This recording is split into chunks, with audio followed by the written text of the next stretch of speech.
Hello again, dear listener. You've arrived at the perfect time for a story from the past, told gently and slowly as night wraps itself around us. Whether you're easing into sleep or simply seeking a soft pause from the day, I'm grateful to be part of your routine. Let me know where you're listening from. Are you watching the sunrise, or is the moon hanging outside your window as it is mine? If these calm historical narratives bring you peace, I invite you to subscribe and come along for many more. But here's what makes this story absolutely incredible.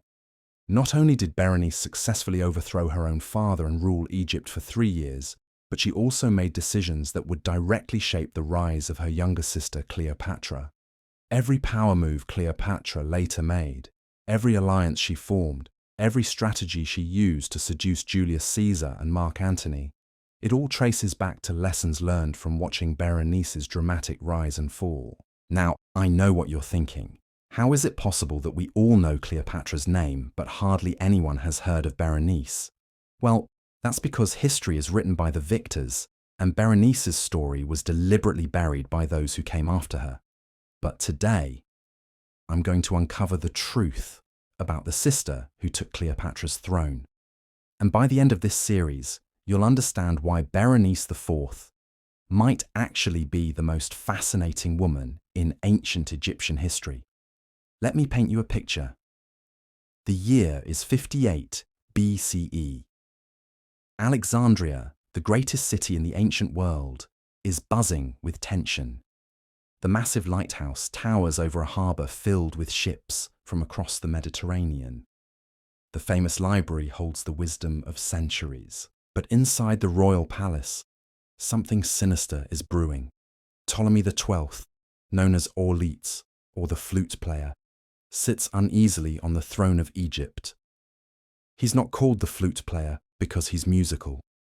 No, it's actually a mocking nickname given to him by his own people because they see him as weak, ineffective, a ruler who dances to the tune of Rome rather than commanding respect as a true pharaoh should. And his daughter Berenice is watching.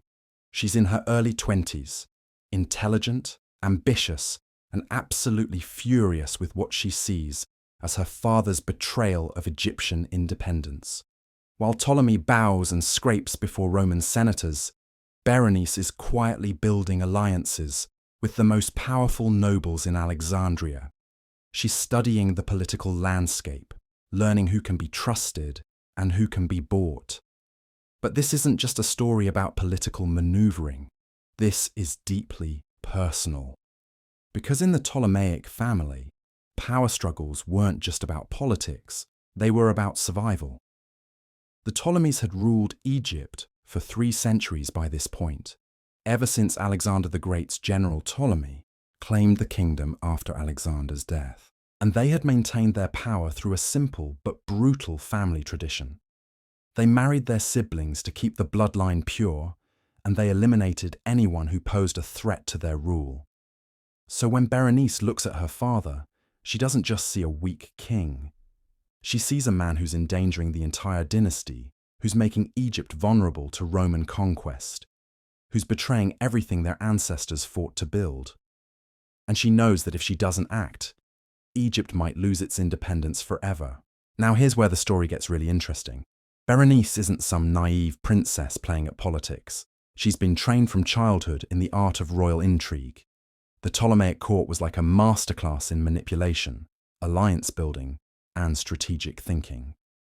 Every conversation was a chess move, every friendship was potentially a weapon, and every family dinner could be your last. Picture this scene. It's a typical evening in the palace.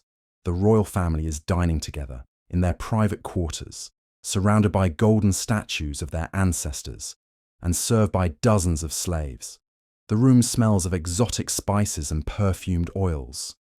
Ptolemy is discussing his latest negotiations with Roman officials, explaining how he's secured Egypt's position by agreeing to various concessions. But Berenice isn't really listening to his words. She's watching his body language, noting which courtiers nod approvingly and which ones exchange skeptical glances. She's mentally cataloguing who might support her, if she were to make a move against him. And sitting across from her is young Cleopatra, probably around 10 years old at this time, observing everything with those famously intelligent eyes. What Cleopatra is witnessing in these moments will shape her entire approach to power. She's learning that in the Ptolemaic family, loyalty is conditional, that strength is respected above all else, and that sometimes the greatest threats come from within your own household. Every lesson Berenice is about to teach through her actions will influence how Cleopatra later handles her own siblings, her own rivals, and her own path to the throne. But let's get back to Berenice's story, because what she's about to do is going to shock everyone, including her father. See, Ptolemy XII has made a critical error. He's underestimated his daughter. He sees her as just another court princess, someone to be married off to secure an alliance when the time comes. He has no idea that she's been systematically building a network of supporters who are just as frustrated with his rule as she is. The breaking point comes when Ptolemy makes a decision that enrages not just Berenice, but much of the Egyptian population. He agrees to help Rome put down a rebellion in Syria, which means sending Egyptian troops to fight and die for Roman interests. This isn't just politically unpopular, it's seen as a betrayal of Egyptian sovereignty. Berenice knows this is her moment. The people are angry, the nobles are restless, and her father has never been weaker. But she also knows that timing is everything. Move too early, and she'll be crushed. Move too late, and the opportunity will pass.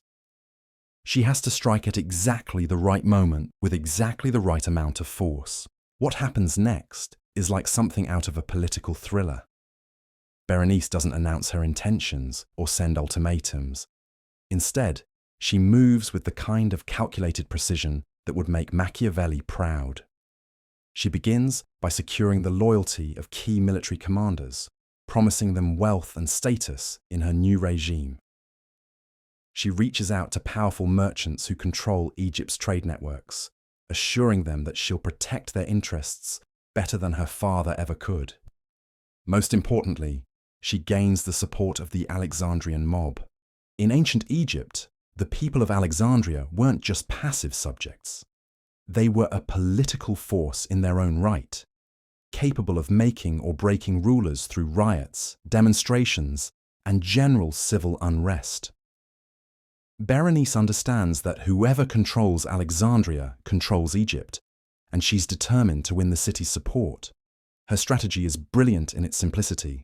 While her father focuses on pleasing distant Roman officials, Berenice focuses on the people right in front of her. She appears at public festivals. She makes generous donations to popular causes. She positions herself as the true defender of Egyptian traditions against foreign influence. And it works. By late 58 BCE, Berenice has built a coalition powerful enough to challenge the throne. But she knows that the actual coup will require perfect execution. One mistake, one moment of hesitation, and she'll end up dead or exiled. The stakes couldn't be higher, because in the world of Ptolemaic politics, there are no second chances. The night she makes her move is probably one of the most tense moments in ancient Egyptian history.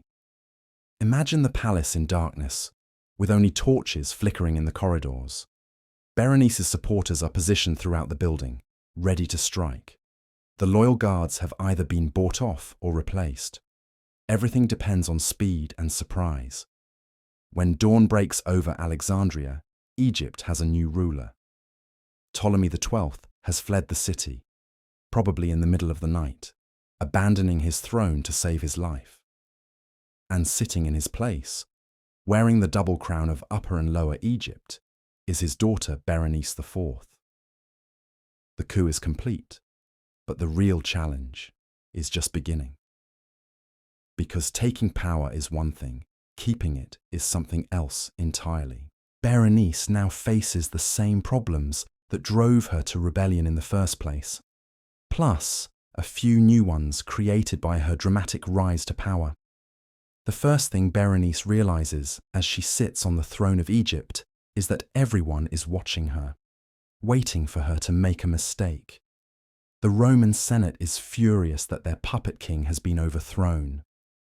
The Egyptian nobles who supported her are expecting immediate rewards for their loyalty. The people of Alexandria want proof that she's truly different from her father. And somewhere out there, Ptolemy XII is probably planning his comeback. But here's what makes Berenice absolutely fascinating as a ruler. She doesn't panic. She doesn't try to please everyone at once. Instead, she does something that shows just how brilliant her political mind really is.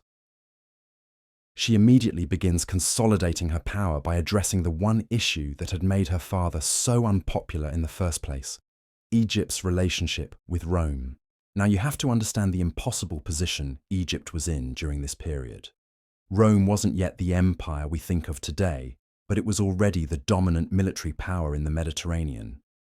They had conquered Greece, they controlled much of Asia Minor, and they were increasingly treating Egypt like a client state rather than an independent kingdom. Egyptian pharaohs were expected to pay tribute, provide grain shipments, and basically do whatever Rome demanded. Berenice's genius move is to play a much more subtle game than her father ever did. Instead of openly defying Rome, which would invite immediate military intervention, she begins quietly strengthening Egypt's position. She increases trade with kingdoms that Rome doesn't control. She builds up the Egyptian navy. Most importantly, she starts forming alliances with other rulers who are just as concerned about Roman expansion as she is. Picture this. Berenice is holding court in the great throne room of Alexandria. The walls are covered in hieroglyphics telling the stories of her ancestors' victories. Golden statues of Egyptian gods look down from their pedestals, and seated before her are ambassadors from across the known world, all eager to discuss potential partnerships with this new, unpredictable pharaoh. She's meeting with representatives from Parthia, Rome's greatest rival in the east. She's negotiating with Celtic tribes from Gaul who are resisting Roman conquest. She's even reaching out to rebellious governors in Roman territories who might be willing to switch sides if the price is right. What Berenice is doing is essentially building an anti-Roman coalition, but she's doing it so carefully that Rome doesn't realize what's happening until it's too late to stop easily. And while all this international intrigue is happening, she's also proving herself as a domestic ruler. Remember, Egypt wasn't just politically important, it was economically vital to the entire Mediterranean world. The Nile River made Egypt the breadbasket of the ancient world. Egyptian grain fed Rome, Athens, and dozens of other major cities. Control Egypt's food supply, and you have leverage over everyone. Berenice understands this better than her father ever did. She begins implementing agricultural reforms that increase Egypt's grain production, while also ensuring that Egyptian farmers benefit from the increased wealth. She's not just growing more food to ship to Rome, she's growing more food to strengthen Egypt's position in international negotiations. But here's where the story takes a dramatic turn, because Berenice faces a problem that no amount of political skill can solve. As a woman ruling alone, she's vulnerable in ways that male pharaohs never had to worry about. In the ancient world, unmarried female rulers were seen as temporary figures, placeholders waiting for the right man to come along and claim real power. Berenice knows she needs a husband, but not just any husband. She needs someone who will strengthen her position without threatening her authority. She needs a man with enough prestige to legitimize her rule in the eyes of foreign powers, but not so much ambition that he'll try to sideline her. And she needs to find this perfect partner, while also running a kingdom and fending off potential threats from her exiled father. The search for Berenice's husband becomes one of the most interesting royal marriage negotiations in ancient history. We're talking about a process that involves multiple kingdoms, enormous dowries, complex treaty negotiations, and enough palace intrigue to fill a dozen novels. Every potential suitor has to be evaluated, not just as a person, but as a political alliance. Her first choice is actually brilliant from a strategic standpoint. She decides to marry Seleucus Kaibiosactes, a member of the Seleucid royal family. Now, the Seleucids had once controlled a massive empire stretching from Turkey to India, but by Berenice's time, their kingdom had been reduced to just a small portion of Syria. However, they still had legitimate claims to territories that Rome wanted, which makes them perfect allies for someone trying to build an anti-Roman coalition. The wedding ceremony is probably spectacular. Imagine the great temple of Alexandria decorated with flowers from across the known world. Egyptian priests performing ancient rituals, while foreign diplomats look on. Berenice wearing the traditional pharaonic regalia, but also incorporating symbols from her new husband's Syrian heritage. The whole event is designed to send a message. Egypt is no longer isolated, no longer dependent on Rome's goodwill. But then something happens that shows just how ruthless Berenice can be when necessary. Within days of the wedding, maybe even on the wedding night itself, Seleucus is dead. And it's pretty clear that Berenice ordered his execution. Now, why would she kill her own husband immediately after marrying him? The answer reveals something crucial about Berenice's character and her approach to power. It turns out that Seleucus had been secretly negotiating with Roman officials, possibly planning to use his marriage to Berenice as a way to deliver Egypt back into Roman control. When Berenice discovers this betrayal, she doesn't hesitate.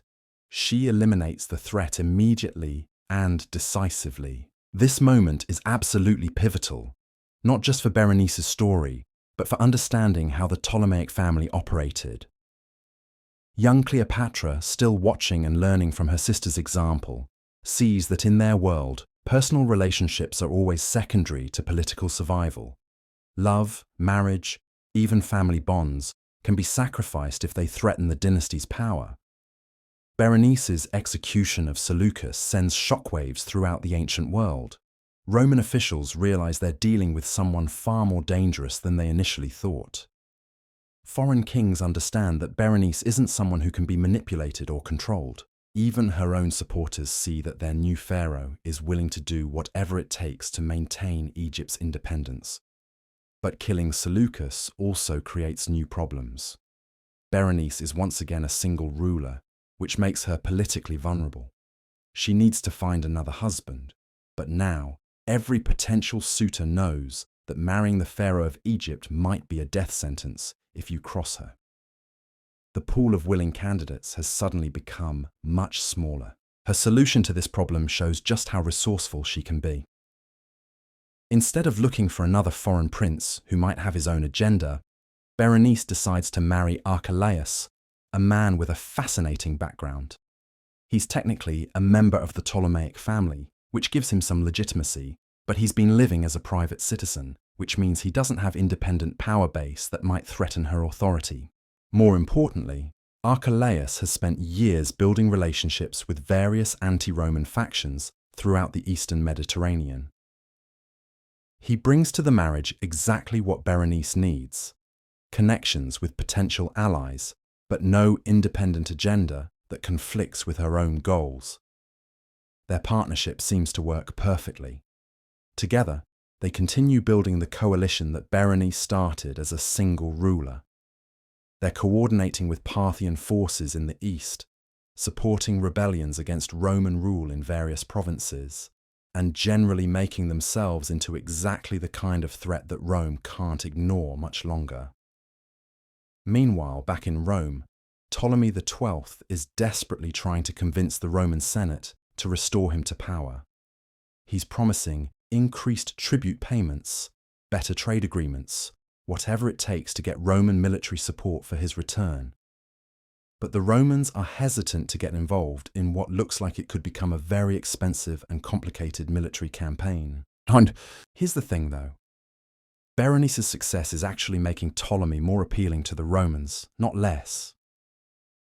As long as Egypt had a weak, compliant ruler, Rome could afford to mostly ignore Egyptian politics. But now that Egypt has a strong, independent pharaoh who's actively working against Roman interests, Suddenly restoring the weak ruler starts looking like a much higher priority. The irony is perfect. By proving herself to be an effective leader, Berenice is actually creating the conditions that will eventually lead to her downfall.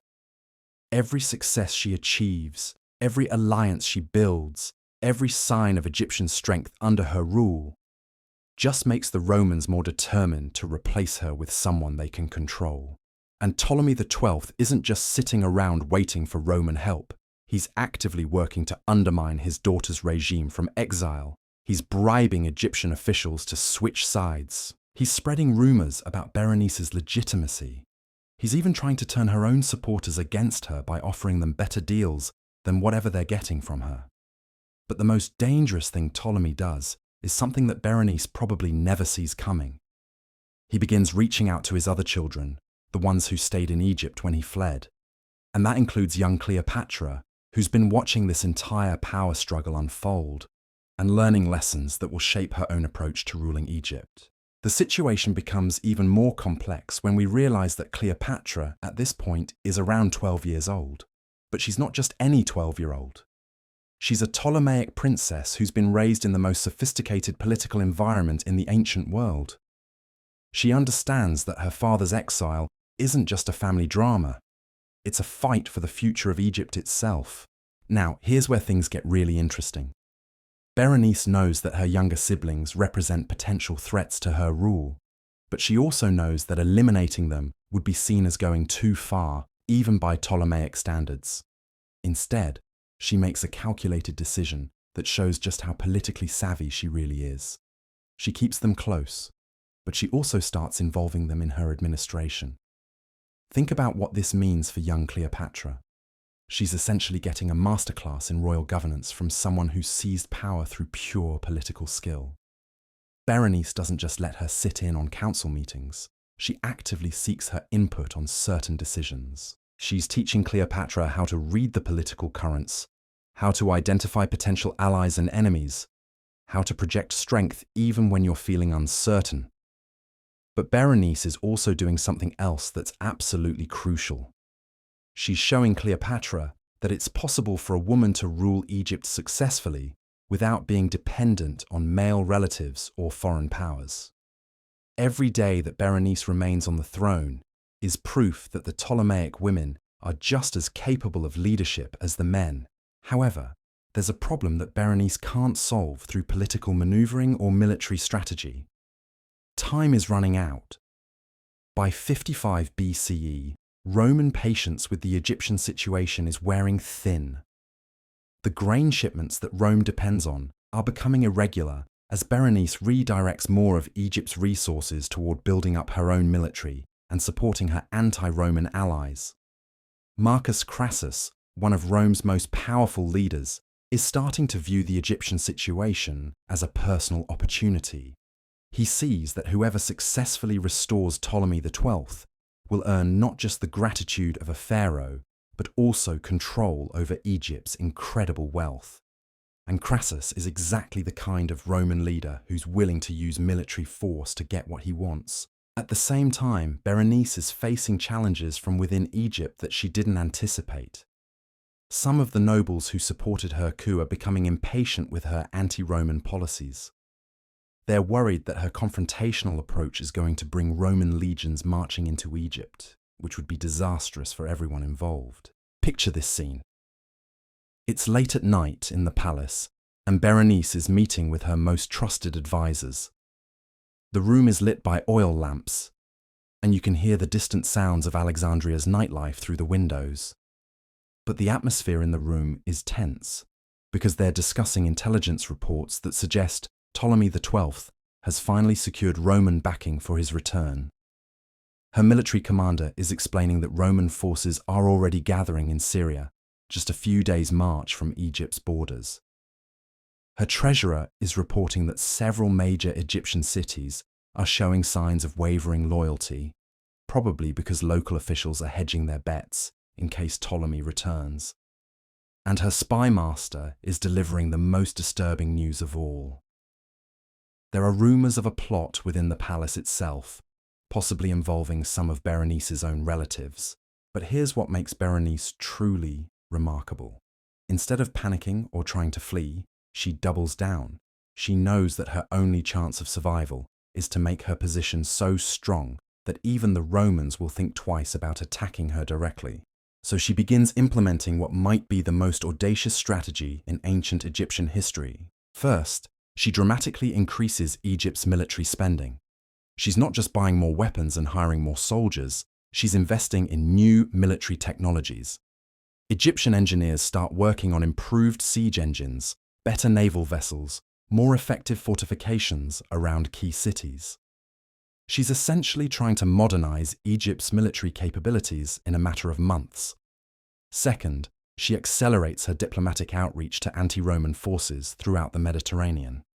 She sends envoys to Gallic tribes who are fighting Julius Caesar in the north. She offers military support to Parthian forces who are planning attacks on Roman territories in the east.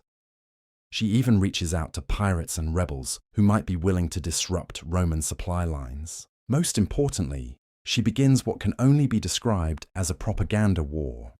Berenice understands that the battle for Egypt isn't just going to be fought with swords and spears. It's going to be fought for the hearts and minds of the Egyptian people.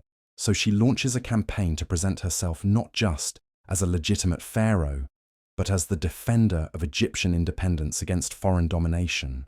The propaganda is sophisticated and multifaceted.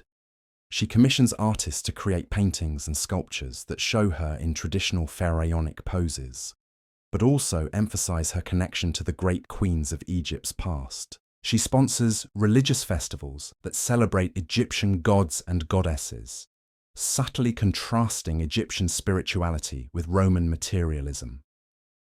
She even starts appearing in public wearing traditional Egyptian clothing, rather than the Greek-influenced fashions that had become popular among the Ptolemaic elite.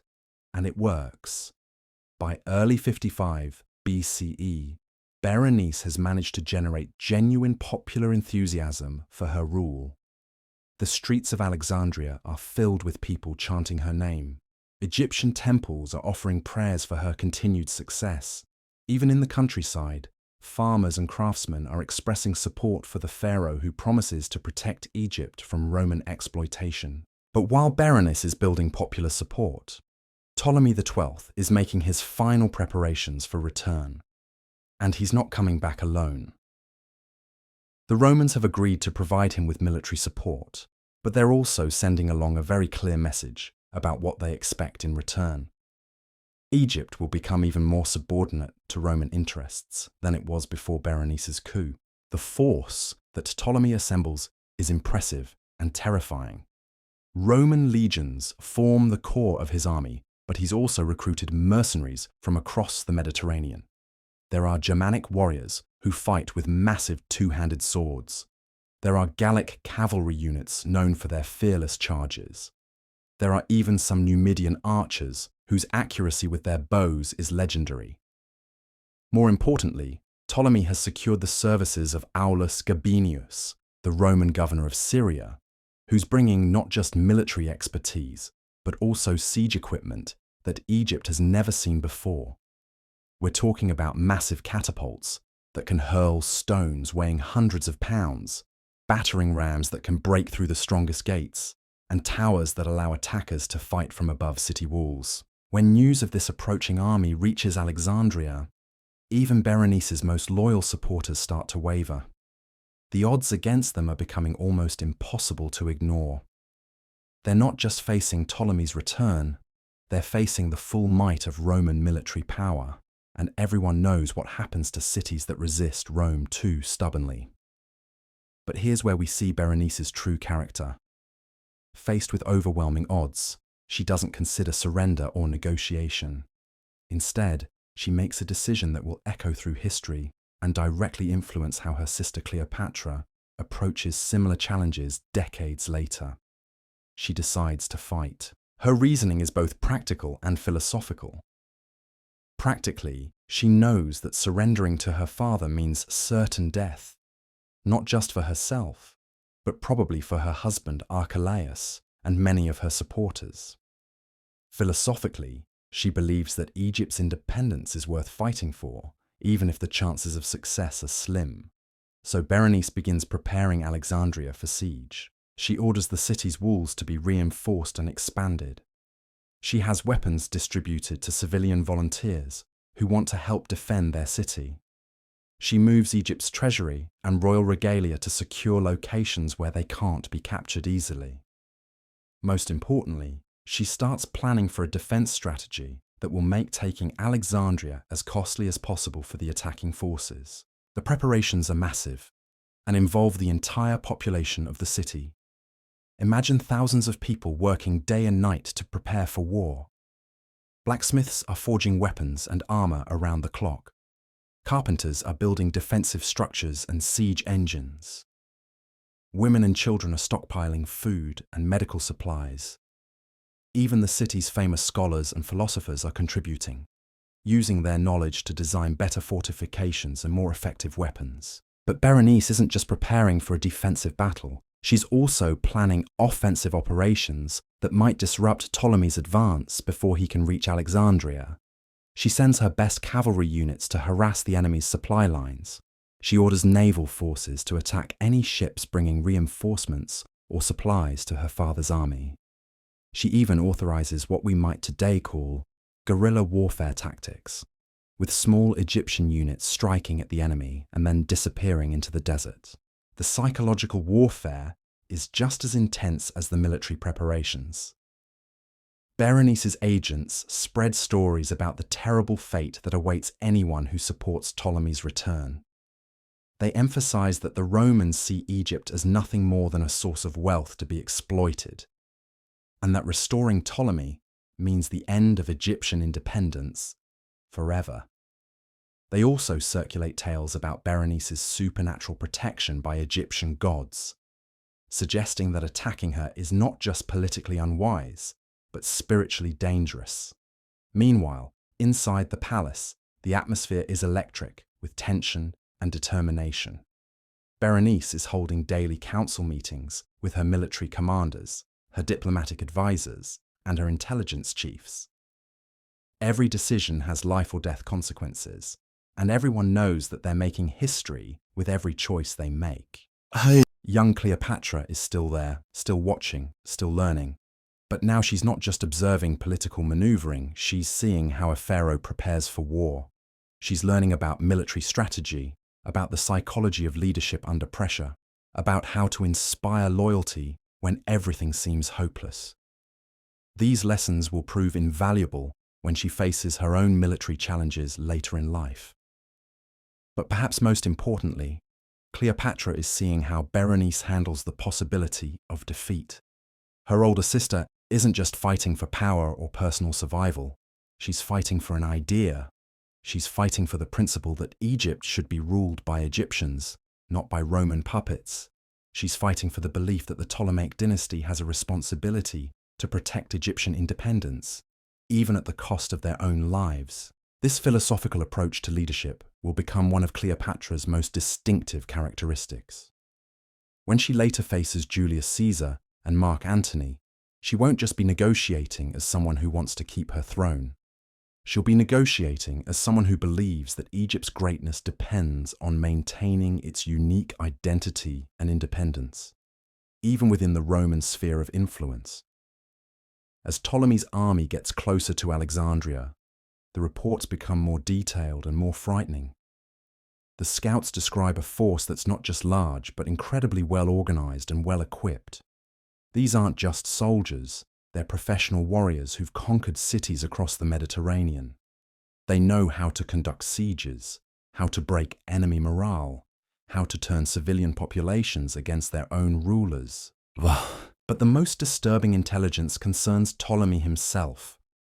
The man who fled Alexandria in the middle of the night 3 years earlier is not the same person who's now approaching with a Roman army. Exile has hardened him, made him more ruthless and more determined. He's no longer the weak flute player that his daughter overthrew. He's become someone willing to destroy parts of Egypt in order to reclaim his throne. The reports suggest that Ptolemy has already made deals with various Egyptian cities, promising rewards to those who submit immediately and threatening terrible punishment for those who resist. He's not just planning to restore the old order, he's planning to create a new system where Egyptian independence is permanently subordinated to Roman interests. Berenice knows that this is her final test. Everything she's accomplished over the past 3 years, every alliance she's built, every reform she's implemented, every moment of Egyptian pride she's restored, it all comes down to the next few weeks. Either she'll prove that Egypt can defend itself against foreign domination, or she'll become a cautionary tale about the dangers of defying Rome. The first skirmishes begin while Ptolemy's main force is still days away from Alexandria. Berenice's cavalry units clash with advanced Roman scouts in the desert outside the city. The fighting is fierce but inconclusive, with both sides claiming victory while actually learning about their enemy's capabilities and tactics. What becomes clear from these early encounters is that this isn't going to be a quick or easy campaign for either side. Berenice's forces are fighting with the desperation of people defending their homeland, while Ptolemy's army has the confidence and experience of professional soldiers who've never known defeat. The collision between these two forces is going to be spectacular and devastating, but there's another factor that nobody fully anticipated. The Egyptian people themselves are becoming active participants in this conflict in ways that go beyond simple military service.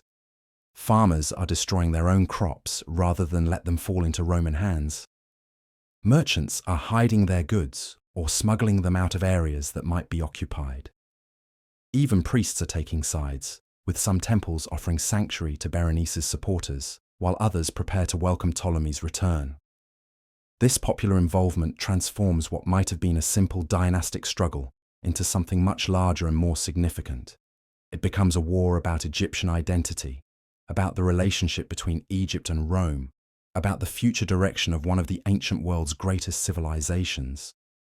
And at the center of it all is Berenice, no longer just a rebellious princess or an ambitious usurper, but a symbol of Egyptian resistance to foreign domination. Whether she wins or loses, whether she lives or dies, her 3-year reign has already changed Egypt forever. She's proven that the Ptolemaic women can rule as effectively as the men. She's demonstrated that Egypt can stand up to Roman pressure. And she's shown that sometimes the most important battles are fought not for personal gain, but for principles and ideals. The stage is set for one of the most dramatic confrontations in ancient history. A battle that will determine not just who rules Egypt, but what kind of country Egypt will become. And watching it all, learning from every moment, is young Cleopatra, absorbing lessons that will shape her own legendary career as the last pharaoh of Egypt. But as winter turns to spring in 55 BCE, something unexpected happens that changes everything. Just when it seems like the final confrontation is inevitable, Berenice receives intelligence that makes her blood run cold. Her spies report that Ptolemy isn't just bringing Roman soldiers to Egypt. He's bringing something far worse. A detailed list of everyone who supported her coup, everyone who helped her stay in power, everyone who ever showed her the slightest loyalty.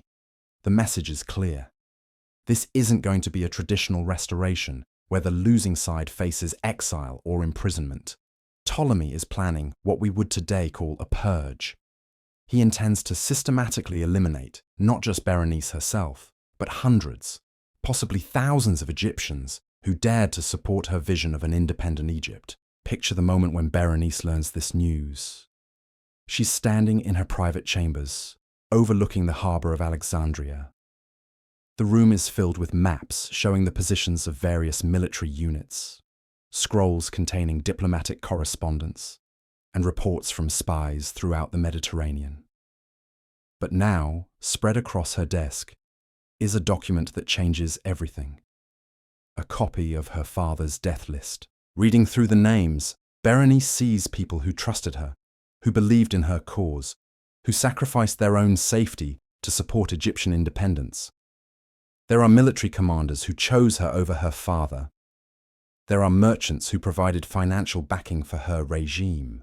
There are scholars and priests who legitimized her rule through their public support. And now all of these people are going to die because they believed in her. This is the moment that transforms Berenice from a political leader into something else entirely. She's no longer just fighting for her own survival or even for her right to rule Egypt. She's fighting for the lives of everyone who ever showed her loyalty.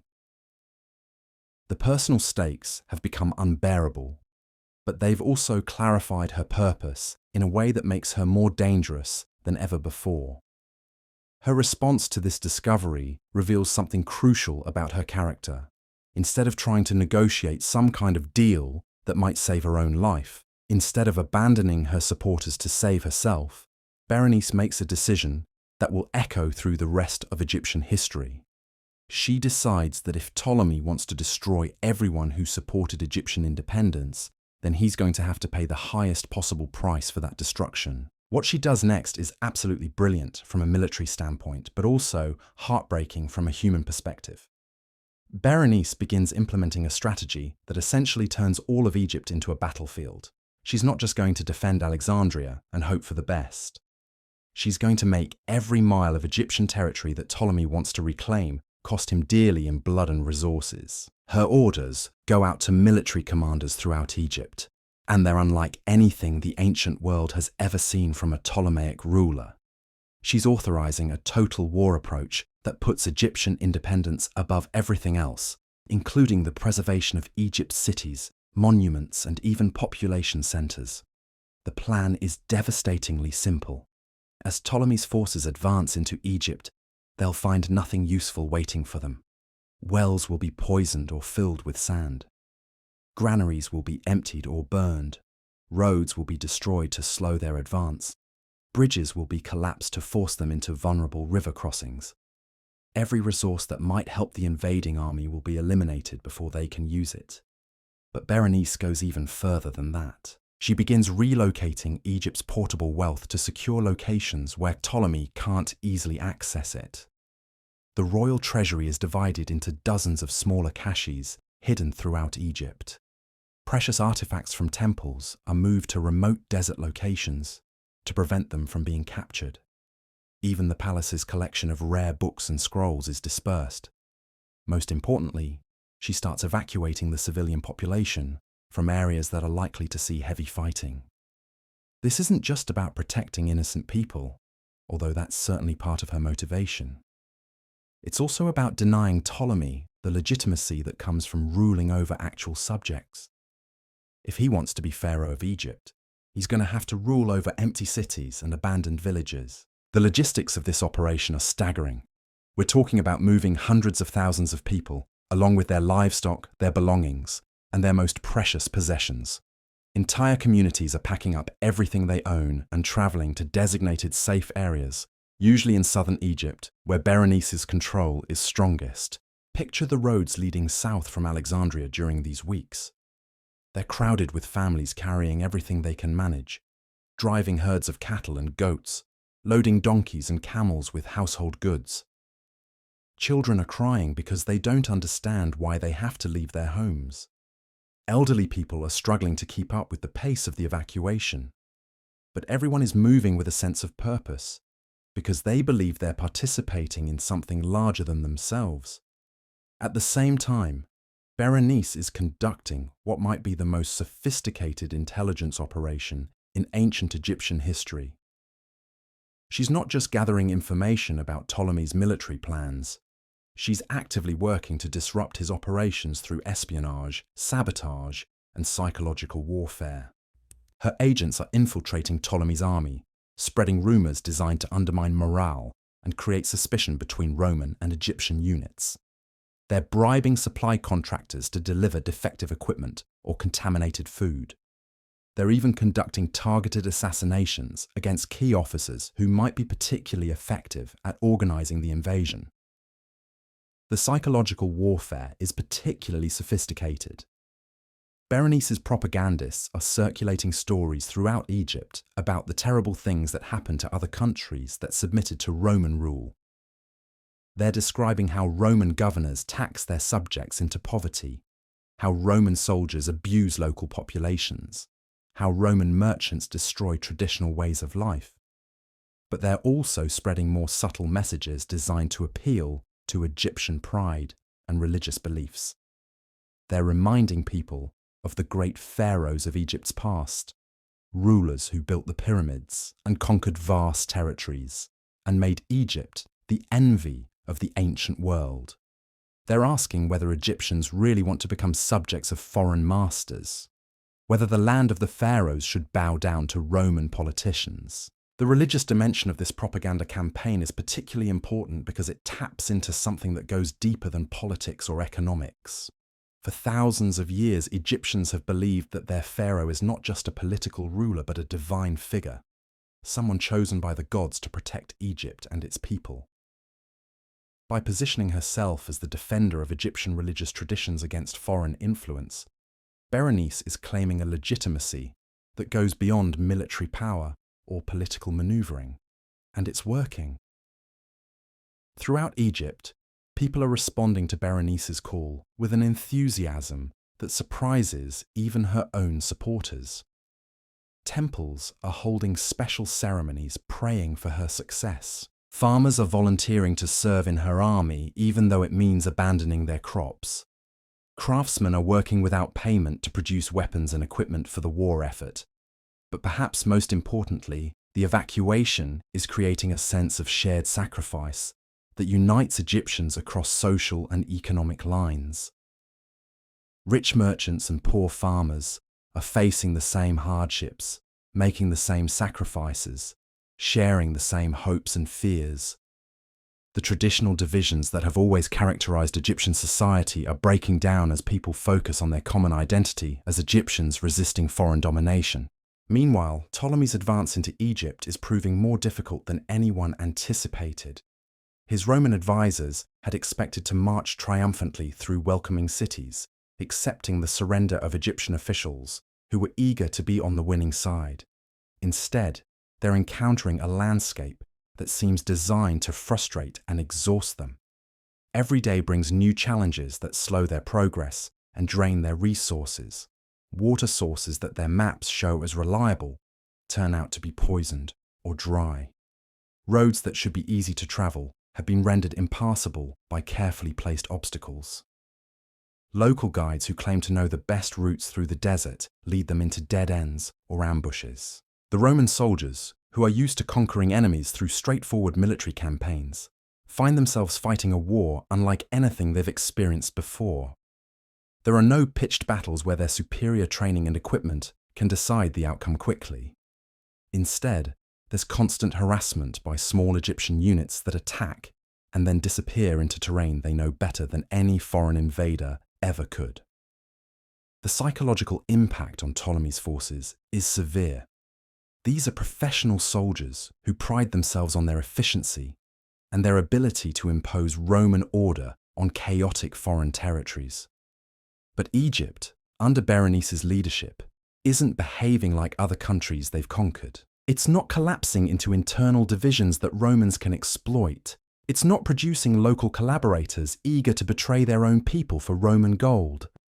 Instead, Egypt is presenting a unified front of resistance that makes every mile of advance feel like a victory that's been bought at too high a price.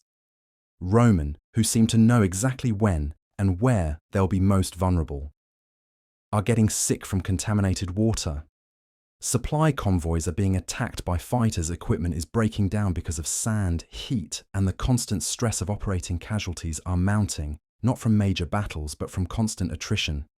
Soldiers in hostile territory. But the most demoralizing aspect of the campaign for Ptolemy's forces is the realization that they're not liberating Egyptian cities from a tyrannical usurper. They're conquering a country whose people genuinely support their current ruler. When Roman soldiers finally reach Egyptian towns and villages, they don't find populations celebrating their arrival. They find empty buildings, abandoned streets, and an eerie silence that suggests the people chose to leave rather than welcome Ptolemy's return. For Ptolemy himself, this resistance represents something more than a military challenge. It's a personal rejection that cuts deeper than any political setback he's ever experienced. These are his own people, subjects he ruled for years before his daughter's coup. and they're choosing her over him. They're choosing the uncertainty of war over the security of submission to his Roman-backed restoration. The emotional impact of this rejection begins to affect Ptolemy's decision-making in ways that his Roman advisors find increasingly problematic. Instead of focusing on efficient military objectives, he starts making choices based on anger and wounded pride. He orders harsh reprisals against captured Egyptian soldiers. He authorizes the destruction of monuments and temples associated with Berenice's reign. He even begins executing Egyptian prisoners as a way of sending a message about the price of continued resistance. These brutal tactics backfire spectacularly. Instead of intimidating Egyptians into submission, they reinforce Berenice's message that Roman rule means the end of Egyptian civilization as they know it. Every atrocity committed by Ptolemy's forces becomes a recruiting tool for Berenice's cause, proof that she was right to resist her father's return. The Roman commanders start to realize that they've gotten involved in something far more complex than a simple dynastic dispute. What they thought would be a quick restoration of a client king is turning into a grinding war of attrition that could drag on for years. The costs are mounting, both in terms of military casualties and financial resources, while the benefits of controlling Egypt are becoming increasingly uncertain. Some of the Roman officers begin privately questioning whether Ptolemy is worth the investment they're making in his restoration. A pharaoh who needs foreign armies to control his own people is going to be weak and unreliable even if he does regain his throne. And a pharaoh who rules over a devastated and resentful population won't be able to provide the economic benefits that made Egypt attractive to Rome in the first place.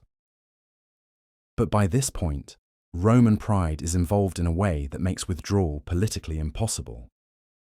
They've committed significant military resources to Ptolemy's campaign, and abandoning him now would send a message throughout the Mediterranean that Rome can be defeated by determined local resistance. Other client kings might start getting ideas about independence. Other subject peoples might begin to wonder whether Roman power is as overwhelming as it appears. So the campaign continues, becoming increasingly brutal and destructive as both sides realize that compromise is no longer possible.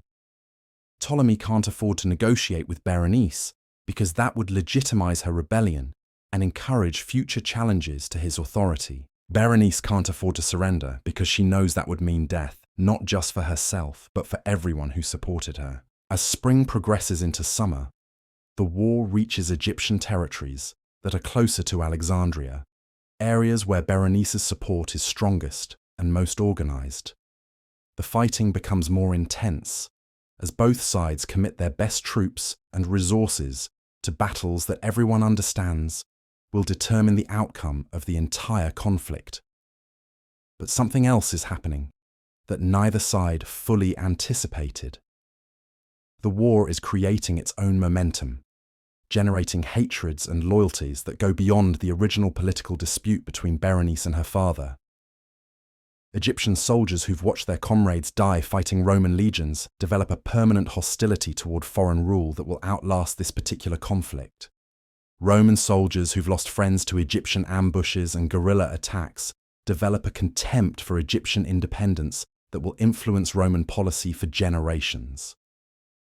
Young Cleopatra, still in Alexandria, but now directly exposed to the realities of war, is absorbing lessons about power that go far beyond anything she learned during the peaceful years of Berenice's reign. She's seeing how political disputes can escalate into total warfare, how foreign intervention can transform domestic conflicts, how the decisions made by rulers affect the lives of ordinary people in ways that can't be undone. But she's also seeing something that will prove crucial for her own future career. She's learning that Egypt's relationship with Rome isn't just a matter of diplomatic negotiation or economic exchange. It's fundamentally a question of power, and power in the ancient world ultimately comes from the ability to use force effectively. All the cultural sophistication, all the economic wealth, all the diplomatic skill in the world won't protect Egypt if its rulers can't defend it militarily. This realization will shape every major decision Cleopatra makes as pharaoh. When she later allies herself with Julius Caesar and Mark Antony, she's not just seeking powerful protectors. She's trying to solve the fundamental problem that Berenice faced: how to maintain Egyptian independence in a world dominated by Roman military power. As the summer of 55 BCE progresses, both armies converge on the approaches to Alexandria, setting the stage for the climactic battles that will determine not just who rules Egypt, but what kind of country Egypt will become. The city that has been the center of learning and culture for the ancient world is about to become a battlefield where the future of one of history's greatest civilizations will be decided. The preparations inside Alexandria are unlike anything the city has ever seen. Every street corner has been fortified. Every building has been prepared for use as a defensive position. The famous lighthouse that guides ships into the harbor has been equipped with military signaling equipment. Even the grate into a command center for core library, the repository of human knowledge, has been turned, innating the city's defense. But the most remarkable aspect of Alexandria's preparation is the enthusiasm of its civilian population. These aren't just subjects obeying orders from their ruler. These are people who believe they're fighting for something worth dying for. They're fighting for the idea that Egypt should be ruled by Egyptians, that the land of the pharaohs shouldn't become just another Roman province, that their children should inherit a country that's still recognizably Egyptian. The atmosphere in the city is electric with tension, determination, and something that can only be described as patriotic fervor. In the markets, vendors are selling food to soldiers at cost or giving it away entirely. In the workshops, craftsmen are producing weapons and armor around the clock. In the temples, priests are conducting ceremonies, asking the gods to protect Egypt and its people. And in the palace, Berenice is making her final preparations for what she knows will be the defining moment of her life. She's not just preparing to defend a city or even a throne. She's preparing to defend an idea, a vision of what Egypt can be if it remains true to itself and refuses to surrender its independence to foreign masters. The battle for Alexandria is about to begin, and with it, the final chapter of Berenice's extraordinary story. But win or lose, live or die, she's already changed Egypt forever. She's proven that the Ptolemaic dynasty can produce rulers who put Egyptian interests above personal survival. She's demonstrated that Egypt can resist even Roman pressure if its people are united behind a leader they believe in. Most importantly, she's provided young Cleopatra with a template for how to rule Egypt with dignity, courage, and an uncompromising commitment to Egyptian greatness. Every lesson Cleopatra learned from watching Berenice will influence her own legendary career as the last pharaoh of Egypt, the woman who would captivate Julius Caesar and Mark Antony while fighting her own battles to preserve Egyptian independence in an increasingly Roman world.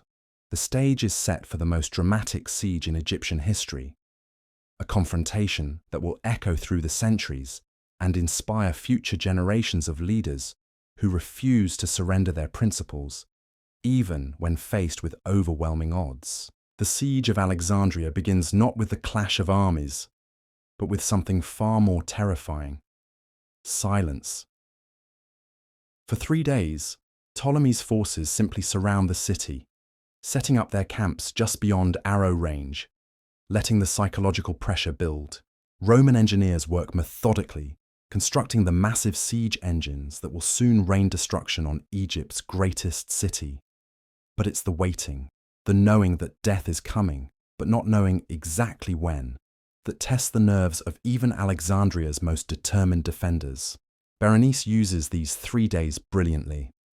While her enemies prepare their war machines, she's conducting what might be the most sophisticated psychological operation in ancient military history. Every night, small groups of Egyptian soldiers slip out of the city under cover of darkness. They're not launching attacks, they're delivering messages, personal messages to individual soldiers in Ptolemy's army. reminding them that they're Egyptians fighting against other Egyptians, that they're helping foreigners conquer their own homeland. Picture this.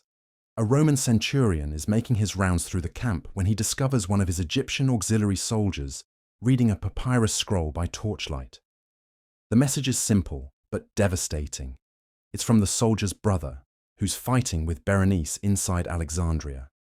The letter describes the man's children, mentions his wife by name, talks about the farm they grew up on together. Then it asks a single question that cuts to the heart of everything. When the Romans are finished using us to conquer our own country, what do you think they'll do with us then? These messages are working. Desertion rates among Egyptian units in Ptolemy's army start climbing dramatically. But more importantly, the remaining Egyptian soldiers become unreliable in ways that Roman commanders find increasingly problematic. They're slow to follow orders, quick to retreat from officers, start to realize they have a serious problem. They in the brutal tactics that siege warfare demands. The Roman dangerous positions, reluctant to participate, came to Egypt expecting to fight Berenice's army, but they're discovering that they're actually fighting the Egyptian people themselves. And fighting infinitely more difficult than fighting an army that can be defeated in a population that doesn't want to be conquered is a decisive battle. But Ptolemy himself is past the point of rational calculation. The 3 years of exile, the humiliation of depending on foreign armies, the rejection by his own people, it's all combined to create something approaching madness. When his Roman advisors suggest that would allow both sides to save face, his that he might want to negotiate some kind of settlement suggestions. He's not interested in becoming responses so violent that they stop making such pharaoh again. He wants to prove that challenging his authority brings consequences so terrible that no one will ever dare to repeat Berenice's rebellion. He's planning to make an example of Alexandria that will be remembered for centuries, a demonstration of what happens to cities that resist Roman power. The siege engines are finally ready on the 4th day, and the bombardment begins at dawn. The sound is unlike anything Alexandria has ever heard. Massive stones hurled by catapults crash into buildings with impacts that can be felt throughout the city. The walls shake under the assault of battering rams operated by dozens of soldiers working in coordinated rhythm. Giant crossbows fire bolts the size of spears that can pierce through multiple defenders with a single shot. But Alexandria doesn't break easily. The city's defenses have been prepared with the kind of desperate ingenuity that only comes from knowing you're fighting for survival. Every stone thrown by Roman catapults is immediately collected by teams of Egyptian workers, who carry it to their own defensive positions. Buildings that are damaged by the bombardment are quickly converted into improvised fortresses that are actually harder to attack than the original structures. Most impressively, the Alexandrians have turned their famous intellectual culture into a military asset. The scholars and philosophers who normally spend their time debating abstract questions are now applying their analytical skills to practical problems of warfare. They're calculating the optimal angles for defensive catapults, designing new types of fortifications based on mathematical principles, even developing improved medical techniques for treating wounded soldiers. The Great Library itself becomes a center for military innovation. Texts on engineering, mathematics, and natural philosophy that were written centuries earlier are suddenly being used to solve immediate tactical problems. Ancient Greek treatises on siege warfare are being consulted alongside Egyptian records of successful defensive campaigns. The accumulated knowledge of centuries is being mobilized in service of Alexandria. Cleopatra finds herself in effort, not just as an observer, but as an active participant. Her, the middle of this intellectual war's survival. Young teach her about literature and philosophy are now involving tutors, the same scholars who normally hear in discussions about military strategy and resource management. She's learning about logistics, about the psychology of leadership under pressure, about the practical challenges of maintaining civilian morale during a siege. But she's also learning something more subtle and more important. she's discovering that leadership isn't just about giving orders or making speeches. Real leadership, the kind that inspires people to risk their lives for a cause, comes from sharing the same dangers and hardships as the people you're asking and this instinctively, instead, to follow you. Berenice understood the importance of staying safely in the palace while her soldiers fought and died on the walls.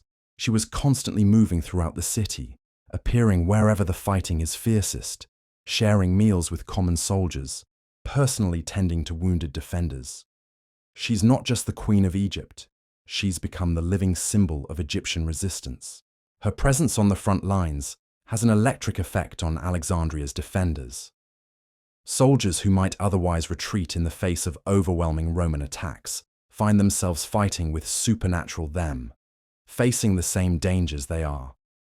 Citizens who might be tempted to seek courage when they see their pharaoh standing beside it volunteer for the most dangerous assignments because they want safety by fleeing the city, instead to prove themselves worthy of a ruler who's willing to die for Egypt.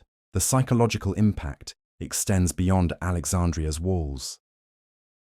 Reports of Berenice's courage spread throughout Ptolemy's army, creating exactly the kind of comparison that he least wants his soldiers to make. Here's a woman who's willing to risk everything for her principles, while their own king hides behind foreign bodyguards and lets Roman officers make the crucial decisions. The contrast is devastating for whatever remains of Ptolemy's legitimacy among Egyptian troops. As the siege progresses into its second week, the nature of the fighting begins to change in ways that surprise both sides. Instead of the methodical, professional warfare that Roman legions are famous for, the battle for Alexandria becomes something more desperate and personal. Egyptian defenders aren't just following military orders, they're defending their homes, their families, their entire way of life. Roman soldiers aren't just conquering another city, they're trying to destroy a civilization that refuses to submit. The brutality escalates accordingly. Roman forces begin using tactics that they normally reserve for rebellious barbarian tribes, not for fellow Mediterranean civilizations. They're targeting civilian areas with their siege engines, trying to break the city's morale by making life unbearable for non-combatants. They're poisoning water sources that supply residential districts. They're even launching diseased corpses over the walls using catapults, hoping to start epidemics that will force Alexandria to surrender. Alexandria's response is equally ruthless. Egyptian defenders begin targeting Roman supply lines with a systematic thoroughness that goes beyond normal military harassment. They're not just attacking convoys carrying food and weapons, they're destroying the roads themselves, making it almost impossible for Ptolemy's army to maintain the logistical support that siege warfare requires. They're also conducting targeted assassinations of Roman officers, eliminating the experienced leaders who know how to coordinate complex military operations. But the most effective Egyptian tactic is something that demonstrates just how completely Berenice has transformed Alexandria into a unified community of resistance. The city begins producing its own supplies faster than the Romans can destroy them. Workshops that normally manufacture luxury goods for wealthy merchants are now producing weapons and armor. Bakeries that served the city's restaurants are now feeding the army. Even Alexandria's famous artists and entertainers contribute by creating propaganda that keeps civilian morale high despite the constant bombardment. The Romans find themselves fighting not just an army, but an entire society that's mobilized for war. Every civilian they encounter might be a spy, gathering intelligence about their movements. Every building they capture might be booby-trapped with devices designed to kill unwary occupiers. Every street they control during the day might be infiltrated by Egyptian fighters during the night. This kind of total warfare is exhausting for professional soldiers, who are used to clear distinctions between combatants and civilians, between military objectives and civilian infrastructure.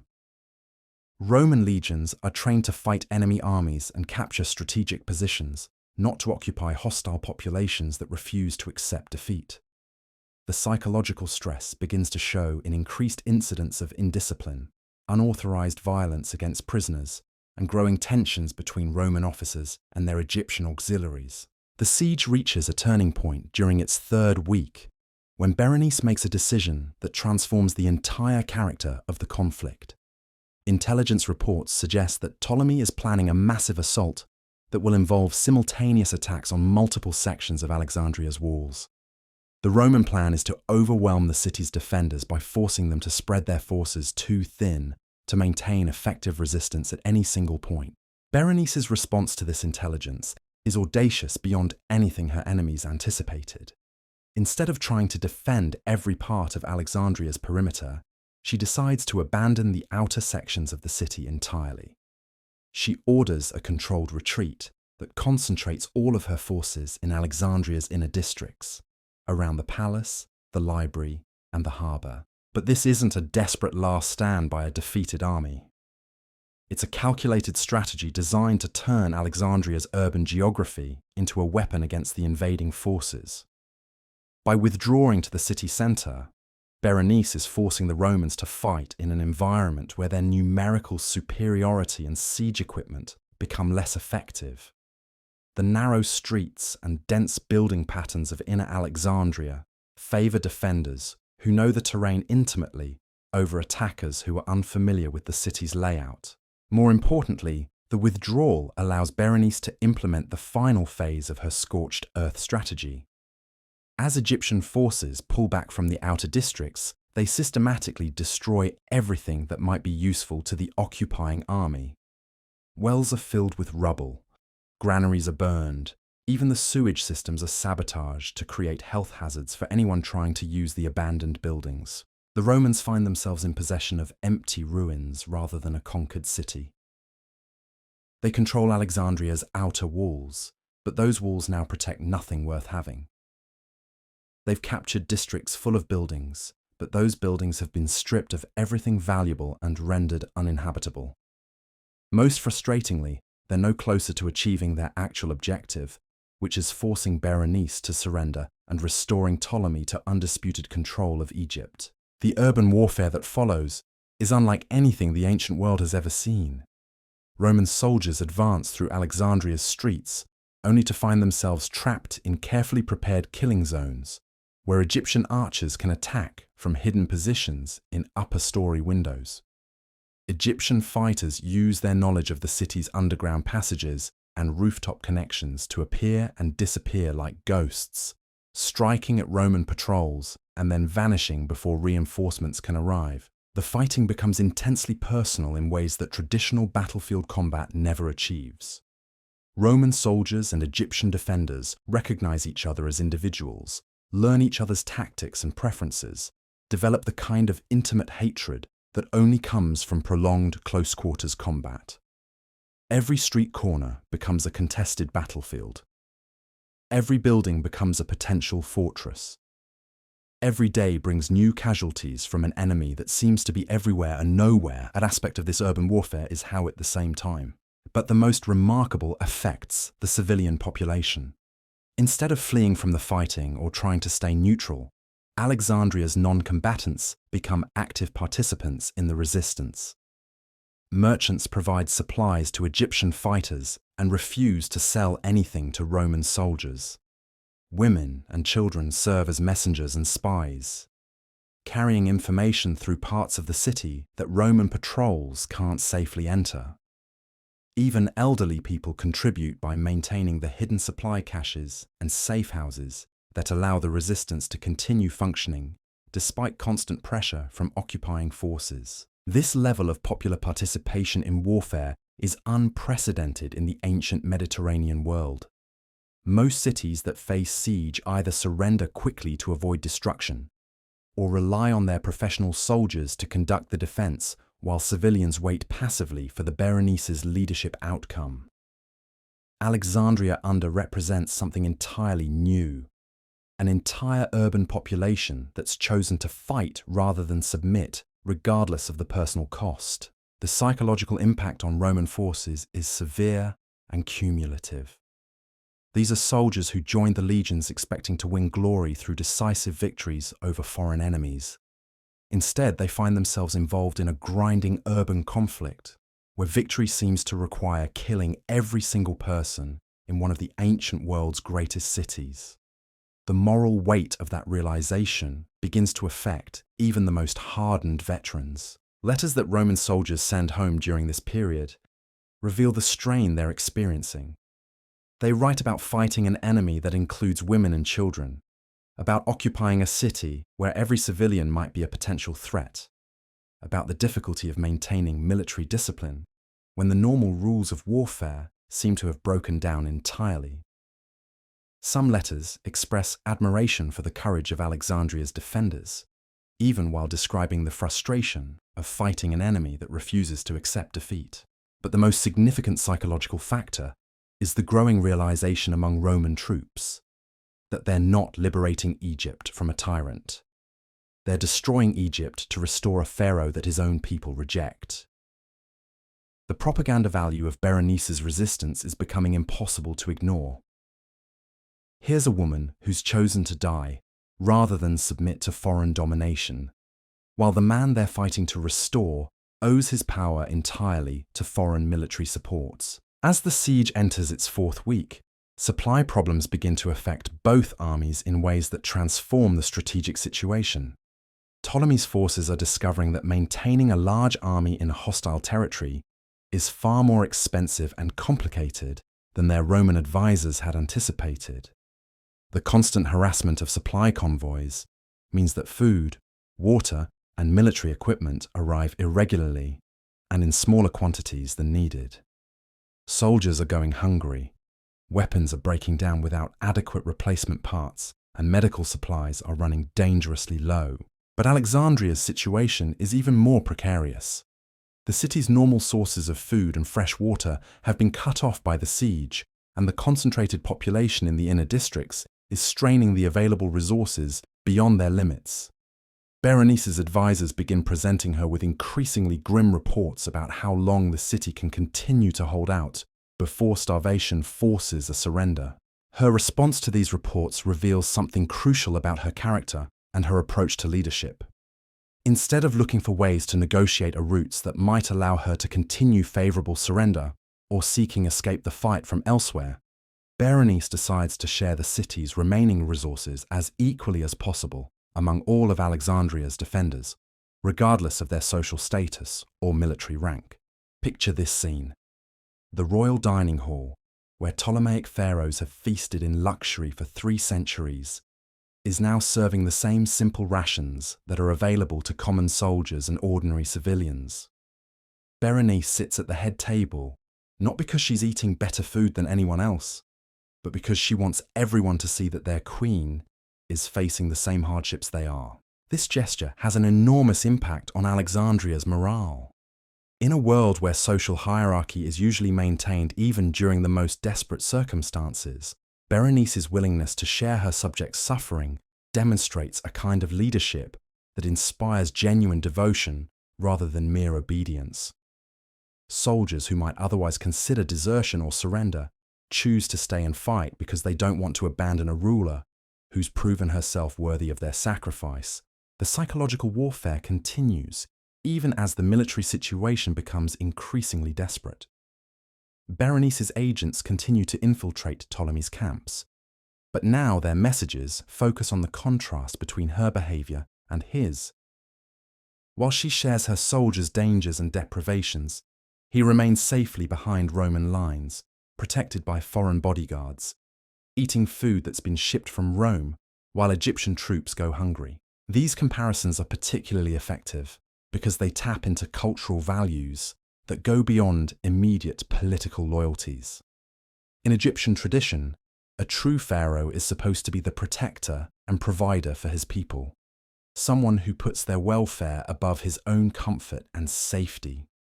By highlighting the ways that Berenice embodies these traditional values while Ptolemy violates them, her propaganda creates cognitive dissonance even among soldiers who started the campaign, believing in the legitimacy of his restoration. The defections from Ptolemy's army become a flood rather than a trickle. Entire units of Egyptian auxiliaries begin switching sides, bringing with them detailed intelligence about Roman battle plans and tactical capabilities. But more importantly, they bring first-hand testimony about the demoralization that's spreading through the besieging army. Roman soldiers are starting to question whether conquering Alexandria is worth the cost they're being asked to pay. Some Roman officers begin sending private messages to their political contacts in Rome, suggesting that the Egyptian campaign is becoming a quagmire that might damage Rome's reputation more than enhance it. The reports describe an enemy that can't be defeated through conventional military means, a population that prefers destruction to submission, a conflict that's consuming resources without producing the expected benefits. But Roman pride and political commitments make withdrawal impossible. Too much prestige has been invested in Ptolemy's restoration for Rome to abandon the project without achieving has become a test decisive results. The campaign of Roman military capability and failure in Egypt might encourage other client kings to challenge Roman authority throughout the Mediterranean. As winter approaches, both armies face the prospect of continuing the siege through months of cold weather that will make an already difficult situation nearly unbearable. Roman forces will have to maintain their positions around Alexandria while dealing with supply problems that become worse as storms make sea travel more dangerous. Egyptian defenders will have to survive in a city that's already running short of food and fuel, with no prospect of relief from outside sources. The approaching winter also creates a deadline that changes the strategic calculations for both sides. If the siege continues much longer, it will become a war of attrition that favors whichever side can better endure prolonged suffering. Berenice believes that Alexandria's defenders, fighting for their homes and their independence, will outlast foreign invaders who are fighting for someone else's political ambitions. Ptolemy and his Roman advisors believe that a besieged city will eventually succumb to hunger and disease, regardless of its inhabitants' motivation. But there's another factor that neither side fully anticipated. The siege of Alexandria has become the most important news story in the Mediterranean world. Reports about the conflict are reaching every major city, every royal court, every political gathering from Spain to Syria. The story of a woman who's chosen to fight Rome rather than submit to a puppet king is capturing imaginations and inspiring conversations about power, legitimacy, and resistance. In Athens, philosophers debate whether Berenice's rebellion represents a legitimate defense of political independence or a dangerous example of lawlessness that threatens social order. In Gaul, tribal leaders who are fighting their own wars against Roman expansion see Alexandria's resistance as proof that Rome can be defeated by determined local opposition. Even in Rome itself, some senators begin questioning whether the Egyptian campaign represents sound policy or expensive adventurism that diverts resources from more important objectives. The international attention creates pressure on both sides to achieve a decisive resolution rather than allowing the conflict to drag on indefinitely. Berenice knows that prolonged resistance will enhance her reputation as a defender of independence, but only if she can avoid a defeat so complete that it discourages future rebellions against Roman power. Ptolemy knows that a quick victory will restore his credibility as the effective client king, but a protracted siege that ends in Pyrrhic victory might leave him ruling over ruins rather than a functioning kingdom. As autumn progresses toward winter, both armies begin preparing for what everyone understands will be the final phase of the siege. The Romans start concentrating their remaining resources for one massive assault designed to overwhelm Alexandria's defenses through sheer force. The Egyptians begin implementing last-ditch defensive measures that will either save their city or ensure that its destruction comes at the highest possible cost to the attackers. But there's something else happening that will prove more important than any military preparation. Young Cleopatra, now 13 years old and mature beyond her years because of everything she's witnessed, is having private conversations with her sister about the lessons that should be drawn from their struggle against Ptolemy and Rome. These conversations, conducted in the palace's private quarters while the sounds of warfare echo through Alexandria's streets, represent one of the most significant educational experiences in ancient history. Berenice is passing on to Cleopatra not just tactical knowledge about military strategy and political maneuvering, but philosophical insights about leadership, power, and the responsibilities that come with ruling Egypt. The most important lesson concerns the relationship between personal survival and principles are circumstances where a ruler's first. Berenice explains to Cleopatra that their obligation isn't to preserve her own life or even her own power, but to uphold the values and interests that justify her authority. A pharaoh who saves herself by betraying Egypt's independence might survive physically, but she'll have destroyed everything that makes her worth following. But Berenice also discusses the practical realities of power in a world dominated by Roman military strength. She acknowledges that Egypt can't simply ignore Rome or pretend that Roman interests don't matter.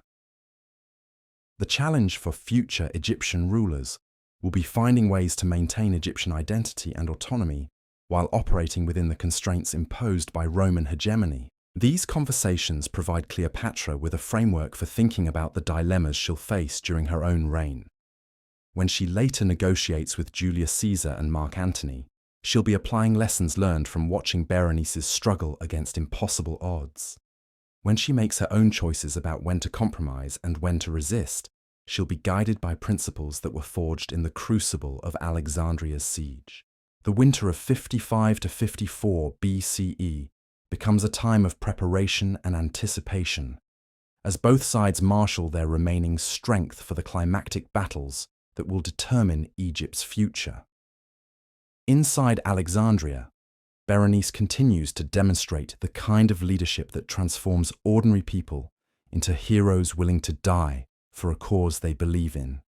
Outside the walls, Ptolemy and his Roman allies prepare for assaults that will either restore his authority or destroy the city that represents everything he's lost. But win or lose, live or die, Berenice has already achieved something that will outlast any immediate military outcome. She's proven that Egypt can produce rulers who embody the ancient pharaonic ideal of putting their kingdom's welfare above their own survival. She's demonstrated that even Roman power has limits when it encounters populations that refuse to accept foreign domination.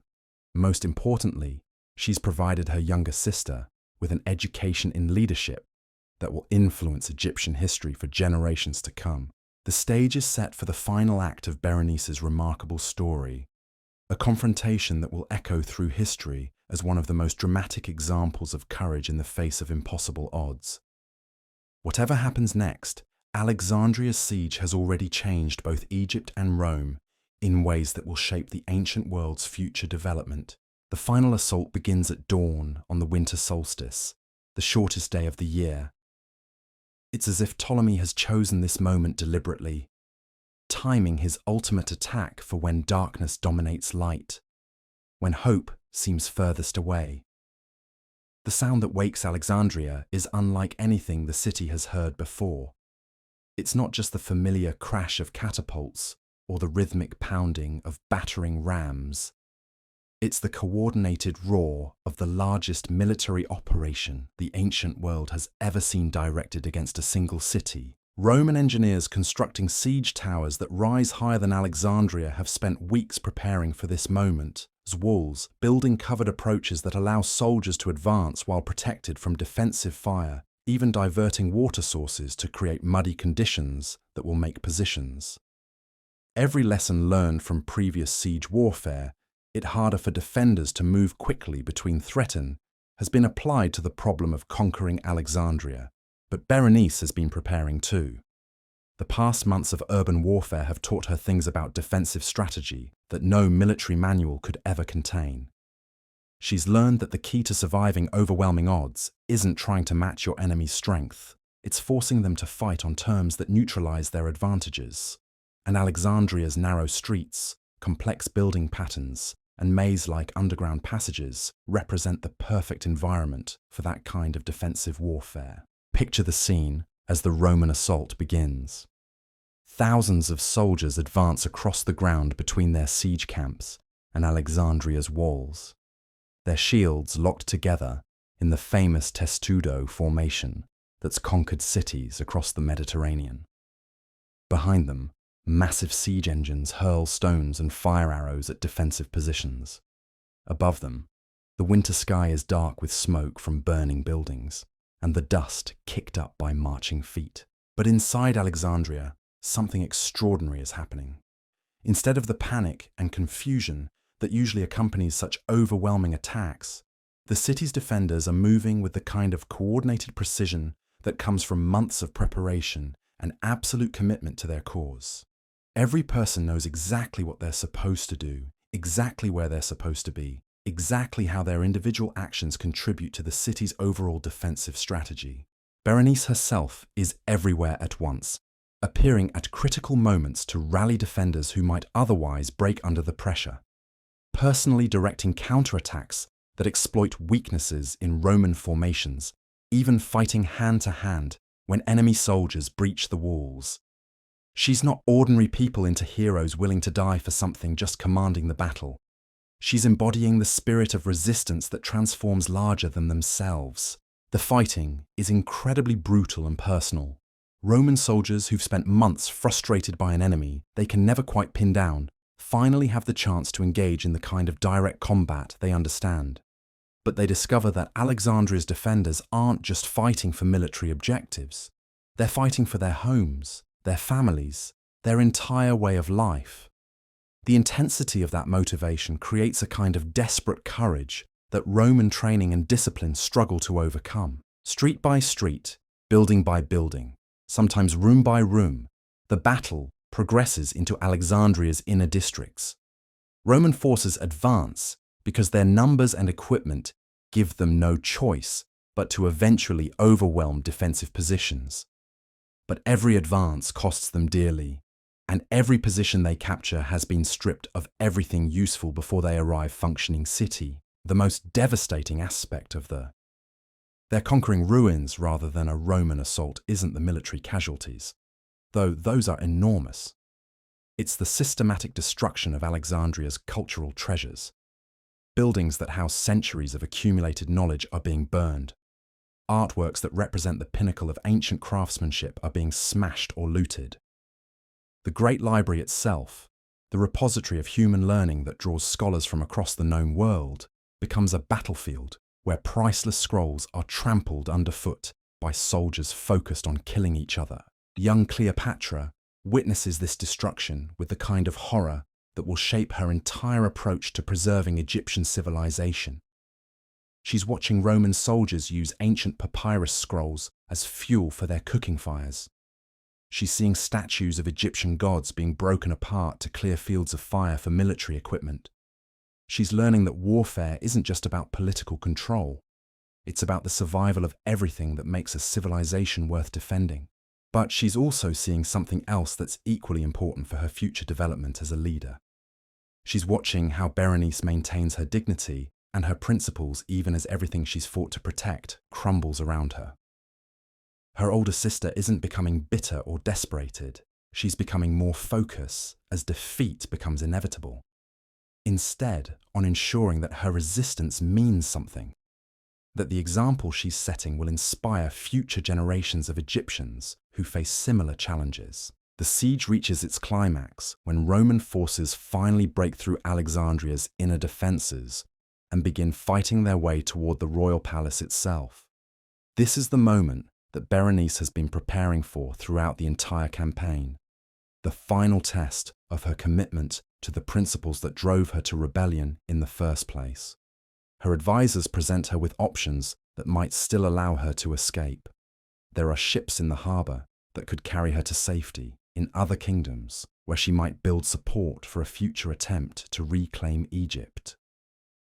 There are even some Roman officers who might be willing to negotiate terms that would spare her life in exchange for a formal surrender that legitimizes Ptolemy's restoration. But Berenice rejects all of these possibilities. She's not interested in survival if it means abandoning the people who've sacrificed everything to support her cause. She's not willing to flee Egypt and spend the rest of her life as an exile dependent on foreign charity. Most importantly, she understands that how she faces defeat will determine what lessons future Egyptians draw from her rebellion. Her decision transforms the final hours of Alexandria's siege, into something that transcends military history and becomes legend. Instead of trying to escape or negotiate, Berenice chooses to make her last stand in the throne room of the palace, surrounded by the symbols of pharaonic authority that she's fought to preserve.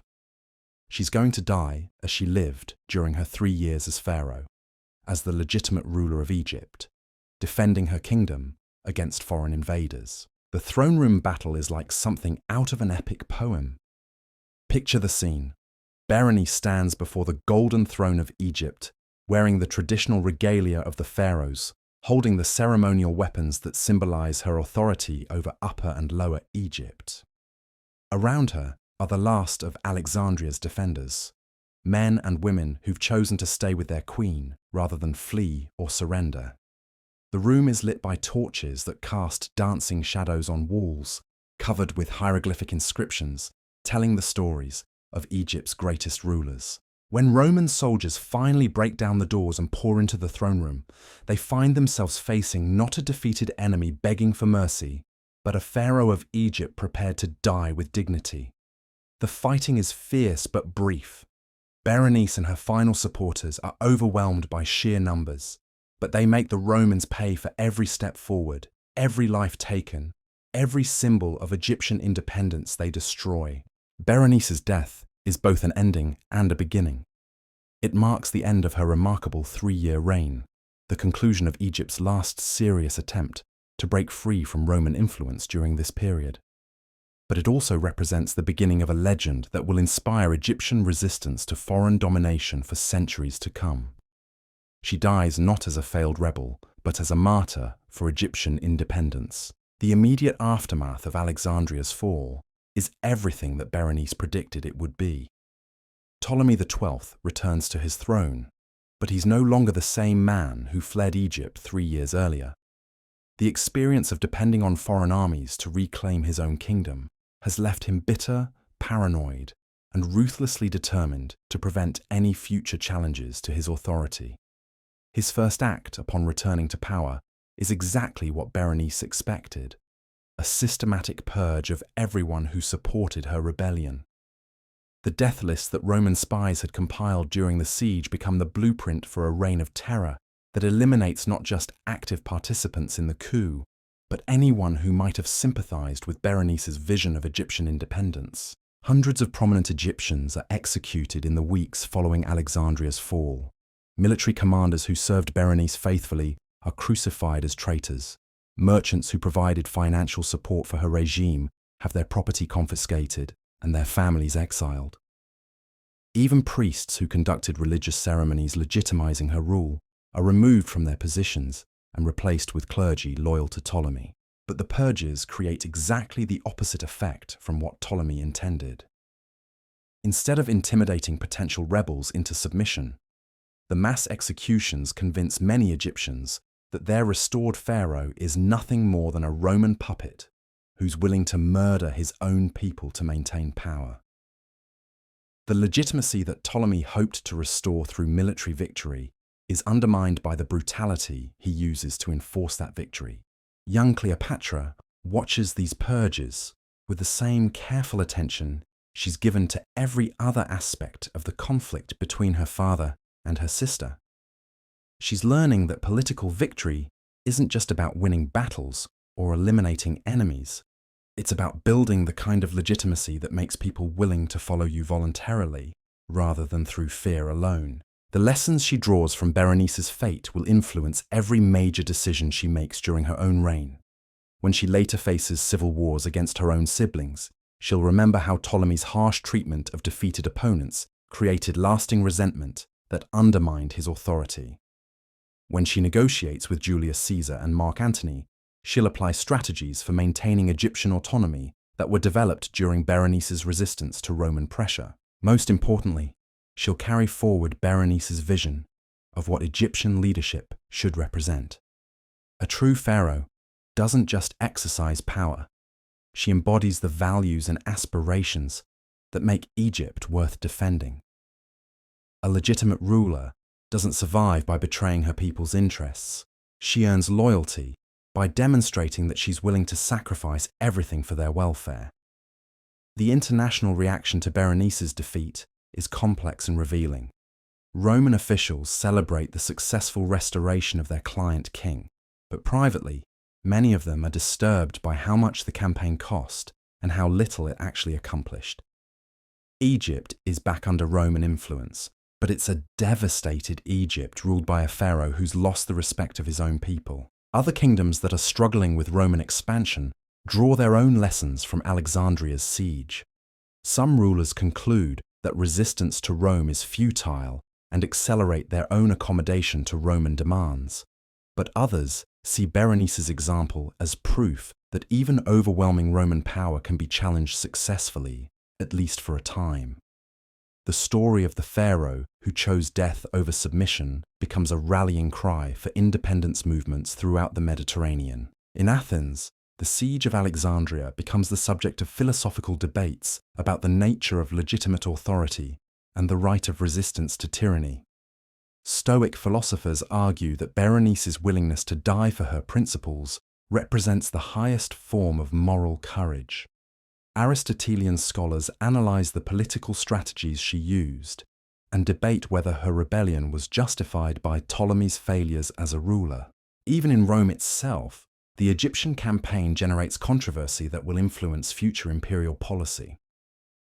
Some senators argue that the resources invested in restoring Ptolemy could have been better used for more directly profitable conquests. Others worry that the brutality required to maintain Roman client kings might eventually provoke coordinated resistance that could threaten Roman control over the entire Mediterranean. But the most significant long-term consequence of Berenice's rebellion is its impact on how Romans think about Egypt and Egyptian rulers. Before her coup, Roman officials tended to view Egypt as a wealthy but politically passive kingdom that could be managed through conventional diplomatic and economic pressure. After Alexandria's siege, they understand that Egypt is capable of producing leaders who will fight to the death rather than submit to foreign control. This realization will shape Roman policy toward Egypt for the rest of the Republic's existence. When Julius Caesar later encounters Cleopatra, he's dealing not just with an individual ruler, but with the heir to a tradition of resistance that Berenice established. When Mark Antony forms his alliance with Cleopatra, he's acknowledging that Egypt requires a different kind of relationship than other Roman client states. The rebuilding of Alexandria after the siege reveals the true extent of the damage that the conflict inflicted on Egyptian civilization. Entire districts of the city have to be reconstructed from scratch. The harbour facilities that made Alexandria the commercial centre of the Mediterranean need extensive repairs. Most tragically, significant portions of the Great Library's collection have been destroyed, representing an irreplaceable loss of human knowledge. Ptolemy approaches this reconstruction with the same brutal efficiency he applied to the political purges. Instead of trying to restore Alexandria's previous character as a centre of learning and culture, he focuses on rebuilding it as a fortress that can resist future rebellions. The new construction emphasizes military functionality over aesthetic beauty, control over creativity, intimidation over inspiration. The psychological impact of this approach is profound. Alexandria had been a city where people from across the ancient world came to study, trade, and participate in the intellectual life of the Mediterranean's most sophisticated urban centre. Under Ptolemy's restoration, it becomes a city where people come because they have to, not because they want to. The spontaneous creativity that made Alexandria great is replaced by the kind of rigid control that stifles innovation. But even Ptolemy's harsh measures can't completely eliminate the memory of what Berenice accomplished during her 3 years as pharaoh. Stories about her courage, her commitment to Egyptian independence, and her willingness to die rather than submit to foreign domination spread throughout Egypt, despite official attempts to suppress them. She becomes a folk hero, the subject of songs and stories that celebrate resistance to oppression. These underground narratives serve multiple purposes for Egyptians living under Ptolemy's restored regime. They provide a sense of pride in Egyptian capability that counters the humiliation of being ruled by a Roman puppet. They offer hope that future leaders might emerge who will continue Berenice's work of defending Egyptian independence.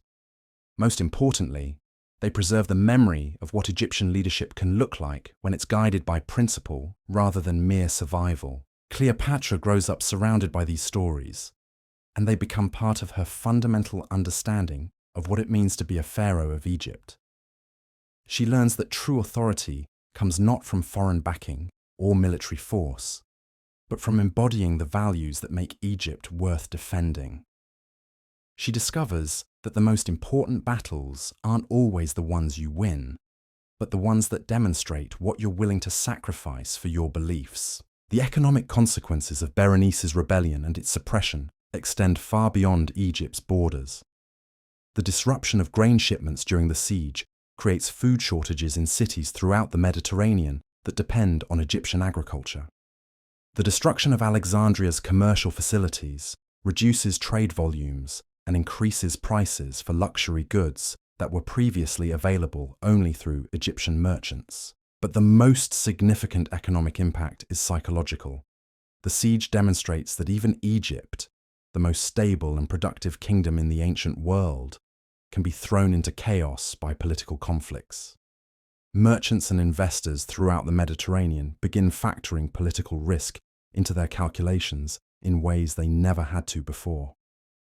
The assumption that Roman client kings can maintain order indefinitely is shattered. This economic uncertainty creates opportunities for other regions to challenge Egypt's commercial dominance. Greek islands that had been overshadowed by Alexandria's port facilities start attracting more shipping. Syrian cities begin developing their own luxury craft industries to replace Egyptian imports. Even distant Britain starts exporting more grain to Rome to compensate for the unreliability of Egyptian supplies. Ptolemy attempts to restore Egypt's economic position through policies that emphasize short-term revenue generation over long-term development. He increases taxes to pay for the reconstruction of Alexandria and to compensate Rome for the costs of his military restoration. He grants monopoly privileges to merchants who can guarantee immediate profits rather than investing in the kind of infrastructure development that made Egypt prosperous in the first place. These policies succeed in generating the immediate cash flow that Ptolemy needs to maintain his position, but they undermine the foundations of Egyptian prosperity. Farmers who are taxed too heavily start reducing their crop production. Craftsmen who face unfair competition from monopoly privileges begin emigrating to other kingdoms. Even the scholarly community that made Alexandria famous starts dispersing as intellectual freedom gives way to political control. The contrast between Egypt under Berenice and Egypt under the restored Ptolemy becomes increasingly stark as years pass. During her 3-year reign, Egypt had been poor in terms of immediate resources because so much wealth was invested in military resistance, but rich in terms of popular enthusiasm and cultural creativity. Under Ptolemy's restoration, Egypt becomes wealthy in terms of tribute payments to Rome, but impoverished in terms of the spirit that made Egyptian civilization distinctive. Cleopatra observes these changes with the analytical mind that will later make her one of history's most effective rulers. She's learning that economic policy isn't just about generating revenue, it's about creating the conditions that allow a civilization to flourish over the long term. She sees how Berenice's investments in popular support and military capability, though expensive in the short run, created genuine strength that lasted even after her defeat. The religious dimensions of Berenice's legacy proved to be among the most enduring aspects of her impact on Egyptian society. During her reign, she had emphasized the connection between pharaonic authority and traditional Egyptian religious practices, presenting herself as the defender of ancient gods against foreign influences. This religious nationalism continues to resonate with ordinary Egyptians long after her death. Priests who supported Berenice may have been removed from their official positions, but they continue to influence Egyptian religious life through informal networks that operate outside Ptolemy's direct control. Temple ceremonies that celebrate Egyptian independence become coded remembrances of Berenice's resistance. Religious festivals that traditionally honor pharaonic authority become opportunities to contrast legitimate rulership with foreign-backed tyranny. The underground religious movement that develops around Berenice's memory serves functions that go beyond simple political opposition to Ptolemy's regime. It provides Egyptians with a sense of cultural continuity that connects them to their pre-Roman past. It offers a framework for understanding current suffering as part of a larger struggle between Egyptian values and foreign oppression. Most importantly, it keeps alive the hope that Egypt will someday produce another ruler who embodies the pharaonic ideal as completely as Berenice did. These religious undercurrents will prove crucial for Cleopatra's later success in winning popular support for her own reign. When she presents herself as the reincarnation of the goddess Isis, she's tapping into a tradition of religious nationalism that Berenice established. When she emphasizes her commitment to traditional Egyptian values, she's appealing to sentiments that were crystallized during her sister's resistance to Roman domination. The military lessons of Alexandria's siege influence warfare throughout the ancient world in ways that extend far beyond Egypt's borders. Roman commanders who participated in the campaign write detailed reports about urban warfare tactics that prove invaluable when Rome faces similar challenges in other territories. The siege techniques developed for conquering Alexandria are later applied to rebellious cities in Gaul, Germany, and other frontier regions. But the defensive innovations pioneered by Berenice's forces also spread to other resistance movements. The strategies she used for conducting urban warfare against superior enemy forces become models for other leaders who face Roman expansion. The psychological warfare techniques she employed to maintain popular support during desperate circumstances are copied by rebels throughout the Mediterranean. Most importantly, Alexandria's siege establishes new standards for what constitutes acceptable behavior during warfare between civilized peoples. The brutality displayed by both sides, the deliberate targeting of civilian populations, the destruction of cultural treasures, all of these represent departures from traditional Mediterranean military practices that will have lasting consequences for how future wars are conducted. The precedent established by Ptolemy's use of foreign armies against his own people becomes particularly significant. Other Roman client kings begin requesting military assistance to deal with domestic opposition, leading to increased Roman military involvement in the internal affairs of nominally independent kingdoms. The distinction between Roman provinces and Roman client states becomes increasingly meaningless as local rulers become dependent on Roman force to maintain their authority.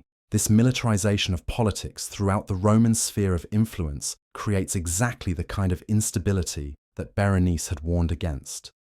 Kingdoms that had previously managed their internal conflicts through traditional political processes now resort to violence backed by Roman legions.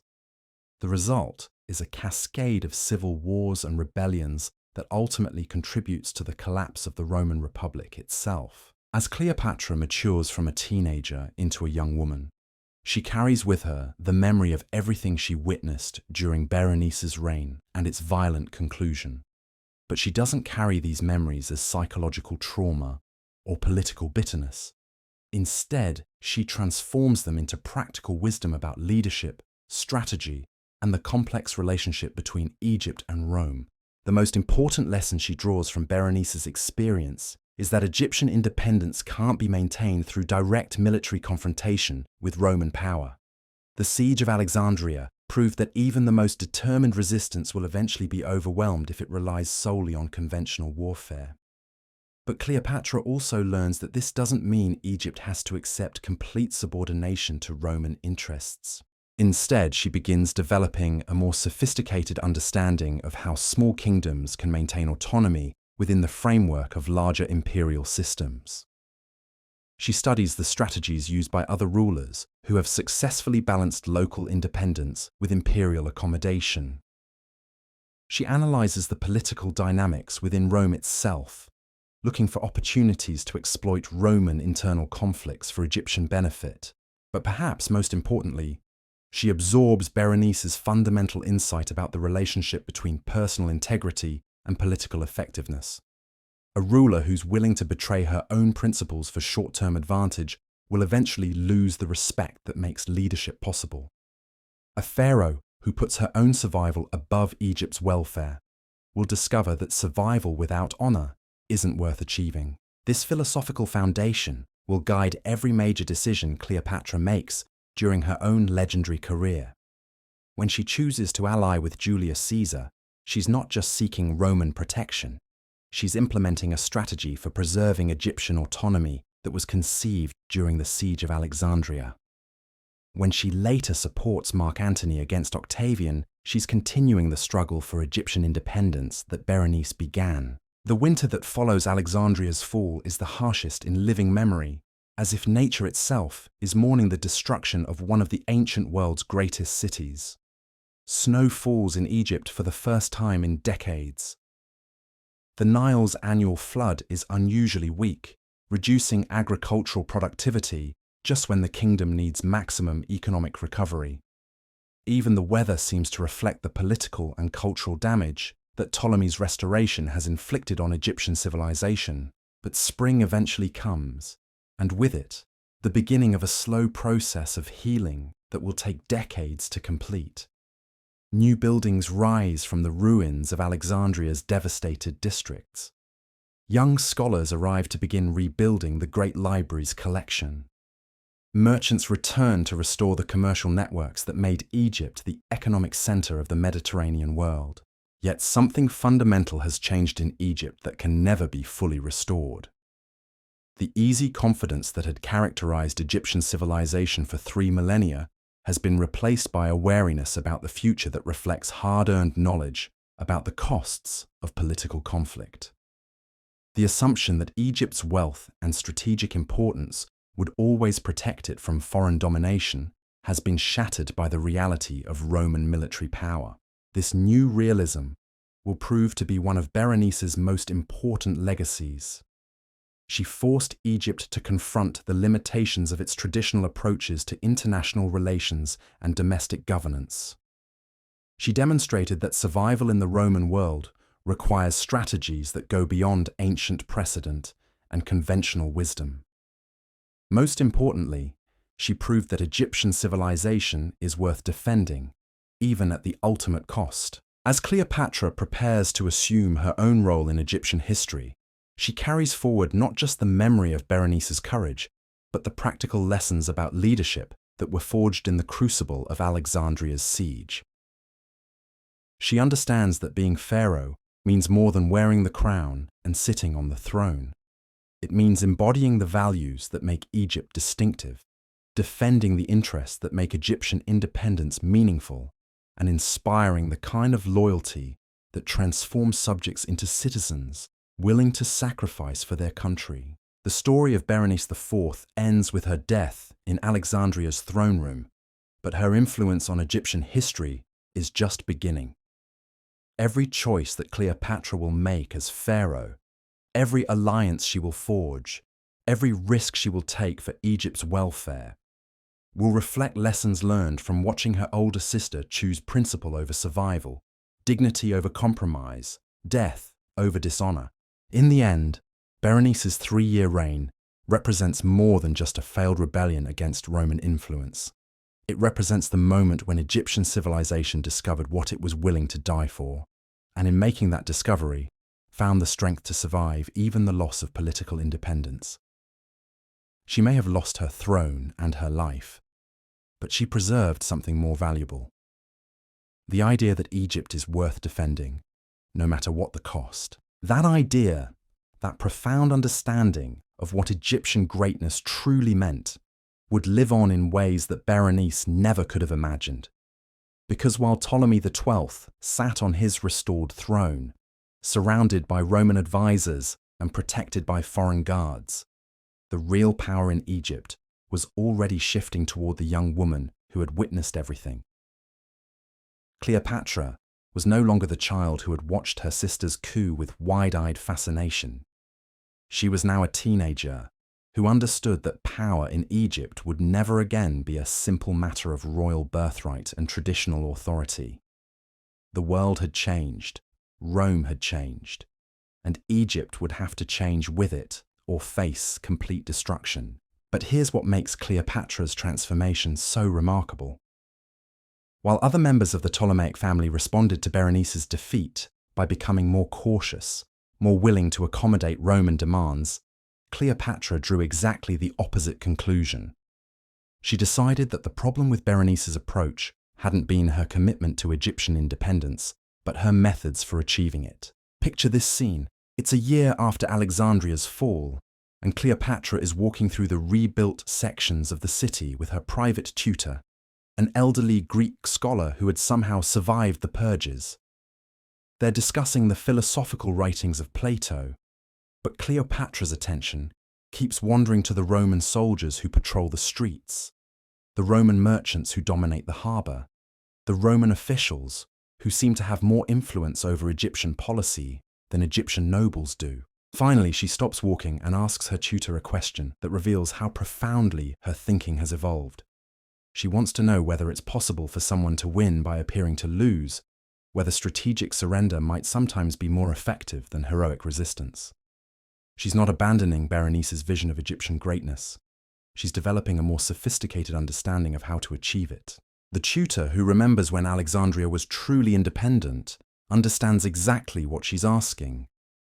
He begins teaching her about the Persian Wars, about how the Greeks had defeated a much larger empire, not through direct confrontation, but through strategic brilliance. He introduces her to the concept of asymmetric warfare, where the weaker side uses intelligence and cunning to overcome superior force. But most importantly, he helps her understand that the greatest victories in history often require leaders who are willing to sacrifice their pride for their people's benefit. A ruler who insists on fighting every battle according to traditional honor codes might win individual battles while losing the larger war. A pharaoh who's willing to bend without breaking might preserve Egyptian civilization even while appearing to submit to foreign authority. These conversations transform Cleopatra's understanding of leadership in ways that will make her one of the most effective rulers in ancient history. She's learning that true strength sometimes looks like weakness, that real independence might require the appearance of dependence, that the most important battles are often fought with words rather than swords. Meanwhile, Ptolemy XII is discovering that winning back his throne hasn't solved the fundamental problems that drove Berenice to rebellion in the first place. Egypt is still caught between Roman demands for tribute and popular expectations of pharaonic leadership.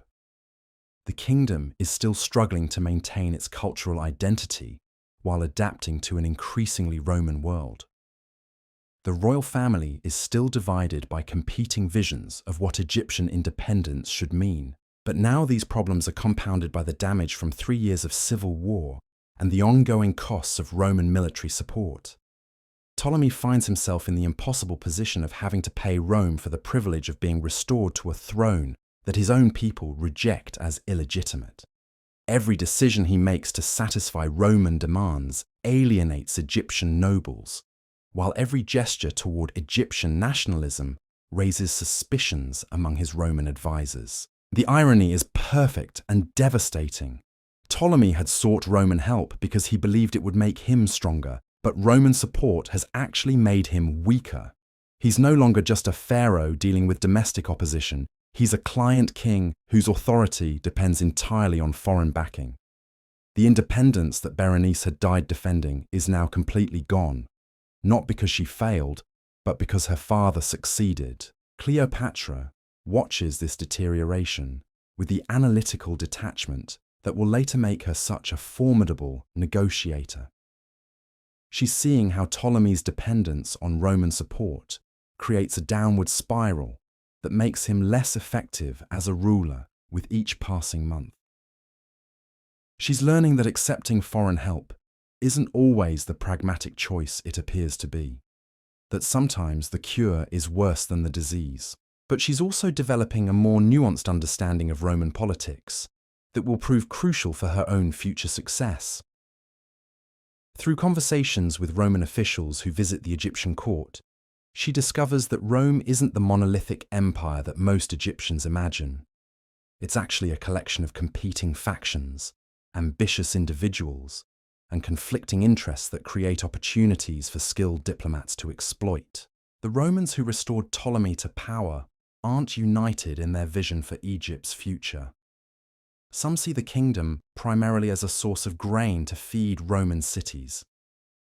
Others view it as a strategic buffer against Parthian expansion in the east. Still others are interested mainly in the personal wealth they can extract through their positions as advisors to the pharaoh.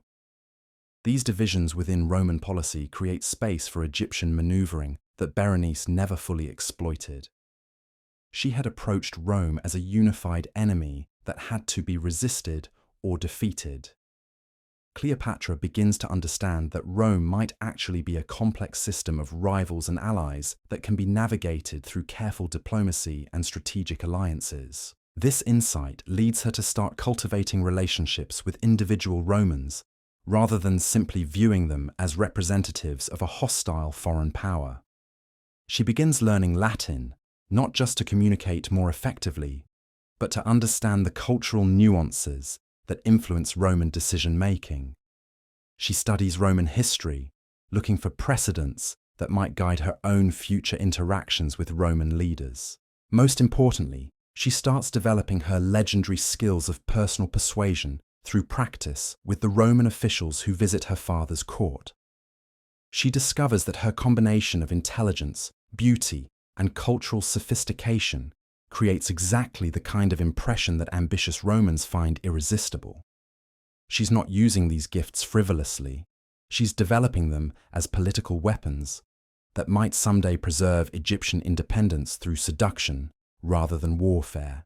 But while Cleopatra is preparing for a future that will require unprecedented diplomatic skill, the immediate situation in Egypt continues to deteriorate in ways that make such a future seem increasingly unlikely. Ptolemy's harsh rule is generating exactly the kind of popular resentment that had made Berenice's coup possible in the first place. The difference is that now there's no obvious alternative leader around whom opposition forces can coalesce. The purges following Alexandria's fall had eliminated most of the Egyptian nobles who might have provided leadership for another rebellion. The military commanders who survived had either fled Egypt entirely or submitted so completely to Roman authority that they'd lost any credibility with potential rebels. Even the religious leaders who might have provided moral authority for resistance had been replaced with priests whose primary loyalty was to Ptolemy's regime rather than Egyptian independence. This vacuum of alternative leadership creates opportunities for Cleopatra that she begins to exploit with remarkable sophistication for someone still in her teens. She starts building her own network of supporters, but she does it so carefully that neither her father nor his Roman advisors recognize what's happening until it's too late to stop easily. Her approach is brilliant in its subtlety. Instead of openly challenging Ptolemy's authority or criticizing his policies, she positions herself as the most dutiful and supportive member of the royal family. She attends all official ceremonies, participates enthusiastically in diplomatic receptions, even expresses public gratitude for the Roman assistance that restored her father to power. But privately, she's having very different conversations with Egyptian nobles who remember the independence that Berenice had represented. She's not recruiting them for immediate rebellion. She's simply ensuring that they remember her as someone who understands their concerns and shares their hopes for Egypt's future.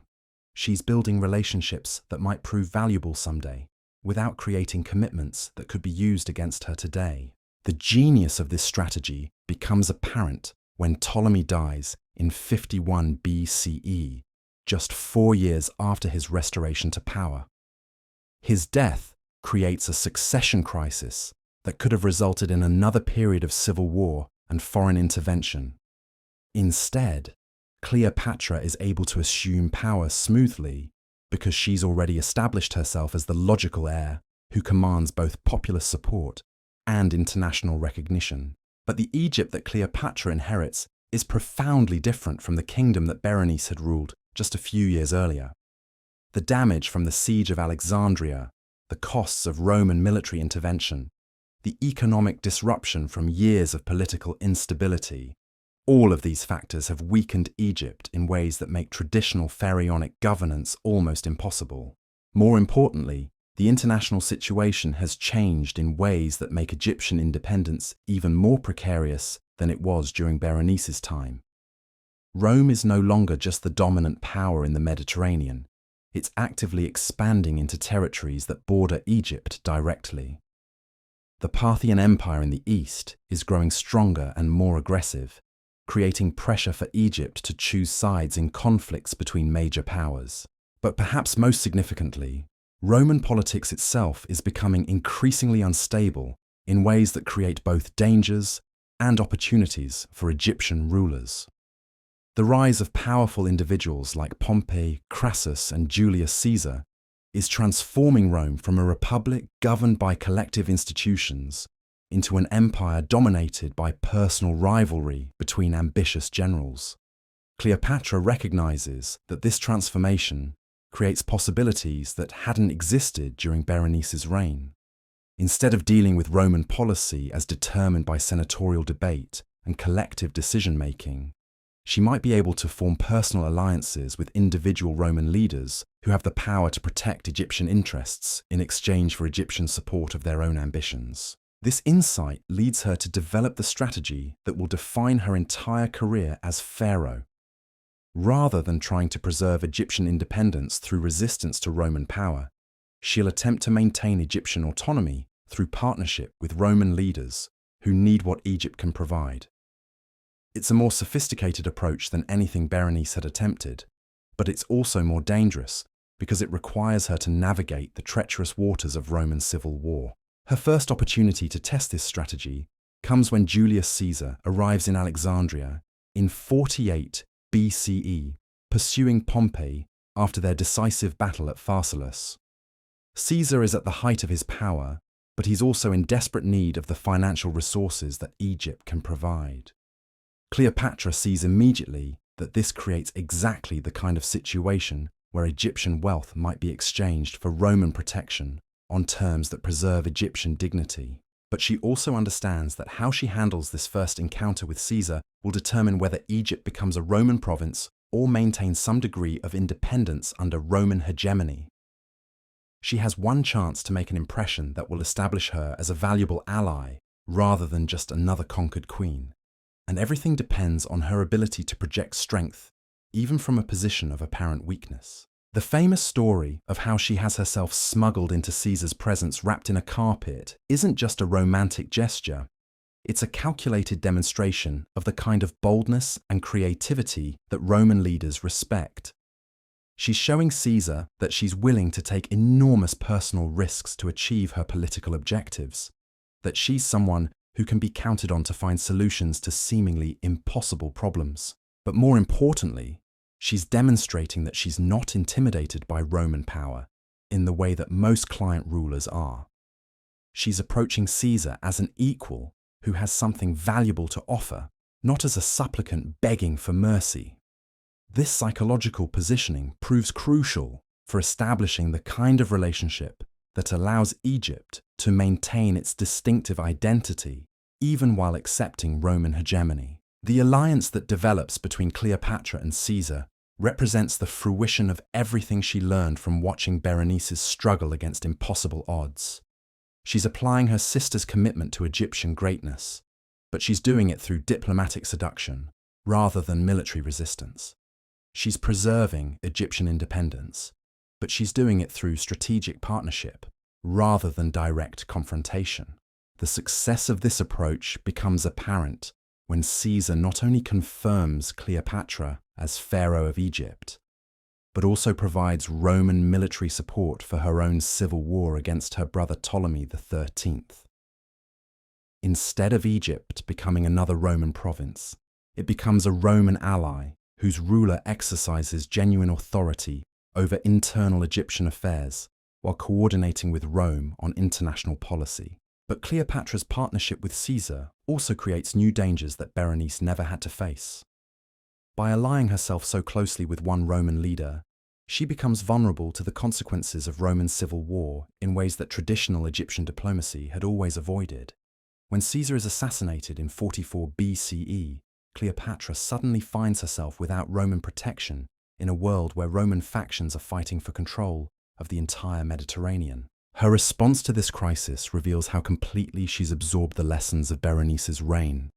Instead of panicking or trying to find safety through neutrality, she immediately begins looking for another Roman ally who can provide the protection that Egypt needs while respecting Egyptian autonomy. She's not abandoning the strategy of partnership with Rome. She's adapting it to change circumstances in ways that preserve Egyptian interests. The alliance she eventually forms with Mark Antony represents the culmination of the diplomatic approach that she developed as an alternative to Berenice's military resistance. Through her relationship with Antony, Egypt not only maintains its independence, but actually expands its influence throughout the eastern Mediterranean. The kingdom that had nearly been destroyed during Berenice's siege becomes the center of an empire that rivals Rome itself. But this success also creates the conditions for the final confrontation that will determine Egypt's ultimate fate. By supporting Antony against Octavian, Cleopatra is essentially continuing the struggle for Egyptian independence that Berenice began. She's using different methods and fighting different battles, but she's pursuing the same fundamental objective that had driven her sister to rebellion decades earlier. When Antony and Cleopatra are defeated at the Battle of Actium in 31 BCE, Egypt faces the same choice that had confronted Berenice during the siege of Alexandria. The kingdom can surrender and accept complete subordination to Roman authority, or it can continue fighting for independence even when victory seems impossible. Cleopatra's decision to commit suicide, rather than be paraded through Rome as a captive, represents the final application of everything she learned from Berenice's example. She chooses death with dignity over life without honor, principle over survival, Egyptian greatness over personal safety. Like her sister before her, she demonstrates that some things are worth dying for, that the values that make civilization meaningful are more important than individual existence. But there's also a crucial difference between Berenice's death and Cleopatra's suicide that reveals how profoundly the lessons of Alexandria's siege had influenced Egyptian royal strategy. Berenice died fighting in her throne room, surrounded by the symbols of pharaonic authority, making her final stand in the same place where she had ruled. Her death was a gesture of defiance that inspired future resistance, but didn't prevent immediate destruction. Cleopatra dies in her private chambers, having made careful arrangements for the preservation of Egyptian culture and the protection of her children. Her death is not just a gesture of defiance, it's the final move in a sophisticated strategy designed to ensure that Egyptian civilization survives even the loss of political independence. She's thinking not just about her own honor, but about the legacy she's leaving for future generations. The contrast illustrates perfectly how Berenice's sacrifice had educated her sister about the relationship between personal integrity and political effectiveness. Both women chose death over dishonor, but Cleopatra's choice was informed by a deeper understanding of how individual actions can influence historical outcomes over the long term. In the end, both sisters achieved a kind of immortality that transcends political success or failure. Berenice's courage during Alexandria's siege established the standard for pharaonic leadership that Cleopatra spent her entire reign trying to meet. Cleopatra's diplomatic brilliance and tragic end ensured that the world would never forget what Egyptian civilization had represented at its greatest moments. Together they created a legacy that outlasted the Ptolemaic dynasty, outlasted Roman rule in Egypt, even outlasted the ancient world itself. They proved that the values that make civilization worth defending can survive even the destruction of the political institutions that originally embodied them. They demonstrated that sometimes the most important victories are achieved not by those who win battles, but by those who refuse to surrender their principles even in defeat. The story of Berenice IV and her impact on Cleopatra represents more than just a chapter in Egyptian history. It's a testament to the power of example, the importance of principle, and the ways that individual courage can influence events across generations. Two women, separated by different circumstances, but united by the same commitment to Egyptian greatness, shaped the ancient world through their willingness to risk everything for what they believed in. Their legacy reminds us that leadership isn't just about achieving immediate objectives or surviving immediate challenges. It's about embodying the values that make your cause worth following, inspiring the kind of loyalty that outlasts individual lifetimes, and creating examples that continue to influence behavior long after the original actors have left the stage. In that sense, Berenice IV succeeded far beyond anything she could have imagined when she first seized her father's throne in 58 BCE. She didn't just rule Egypt for 3 years, she helped create the template for Egyptian leadership that would guide her sister through one of the most remarkable careers in ancient history. She didn't just resist Roman domination, she established principles for maintaining dignity under pressure that continue to inspire people facing impossible odds. Most importantly, she proved that sometimes the greatest gift a leader can give to future generations isn't victory, but the example of someone who was willing to lose everything rather than betray the values that made her worth following in the first place. And that's the incredible story of Berenice IV, the sister who dared to take Cleopatra's throne and changed the course of history forever. From her audacious coup in 58 BCE to her heroic last stand in Alexandria's throne room, Berenice proved that courage isn't about winning every battle. It's about refusing to compromise your principles, even when victory seems impossible. What makes Berenice's story so fascinating isn't just her 3 years of defiant rule against overwhelming Roman pressure. It's how every decision she made, every lesson she taught through her actions, directly shaped the legendary pharaoh that Cleopatra would become.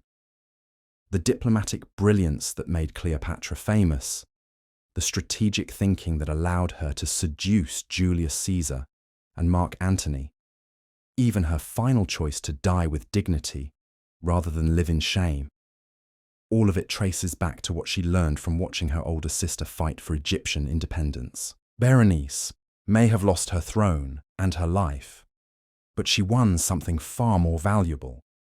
She proved that Egyptian civilization was worth defending, that the Ptolemaic women could rule just as effectively as the men, and that sometimes the most important battles are fought not for personal gain, but for principles that will inspire future generations. Her legacy reminds us that true leadership isn't about surviving at any cost. It's about embodying the values that make your cause worth following. And in that sense, Berenice IV didn't just take Cleopatra's throne. She created the foundation that would make Cleopatra's own legendary reign possible. The forgotten sister who shaped the last pharaoh of Egypt, proving that sometimes the greatest victories come from those who dare to lose everything for what they believe in.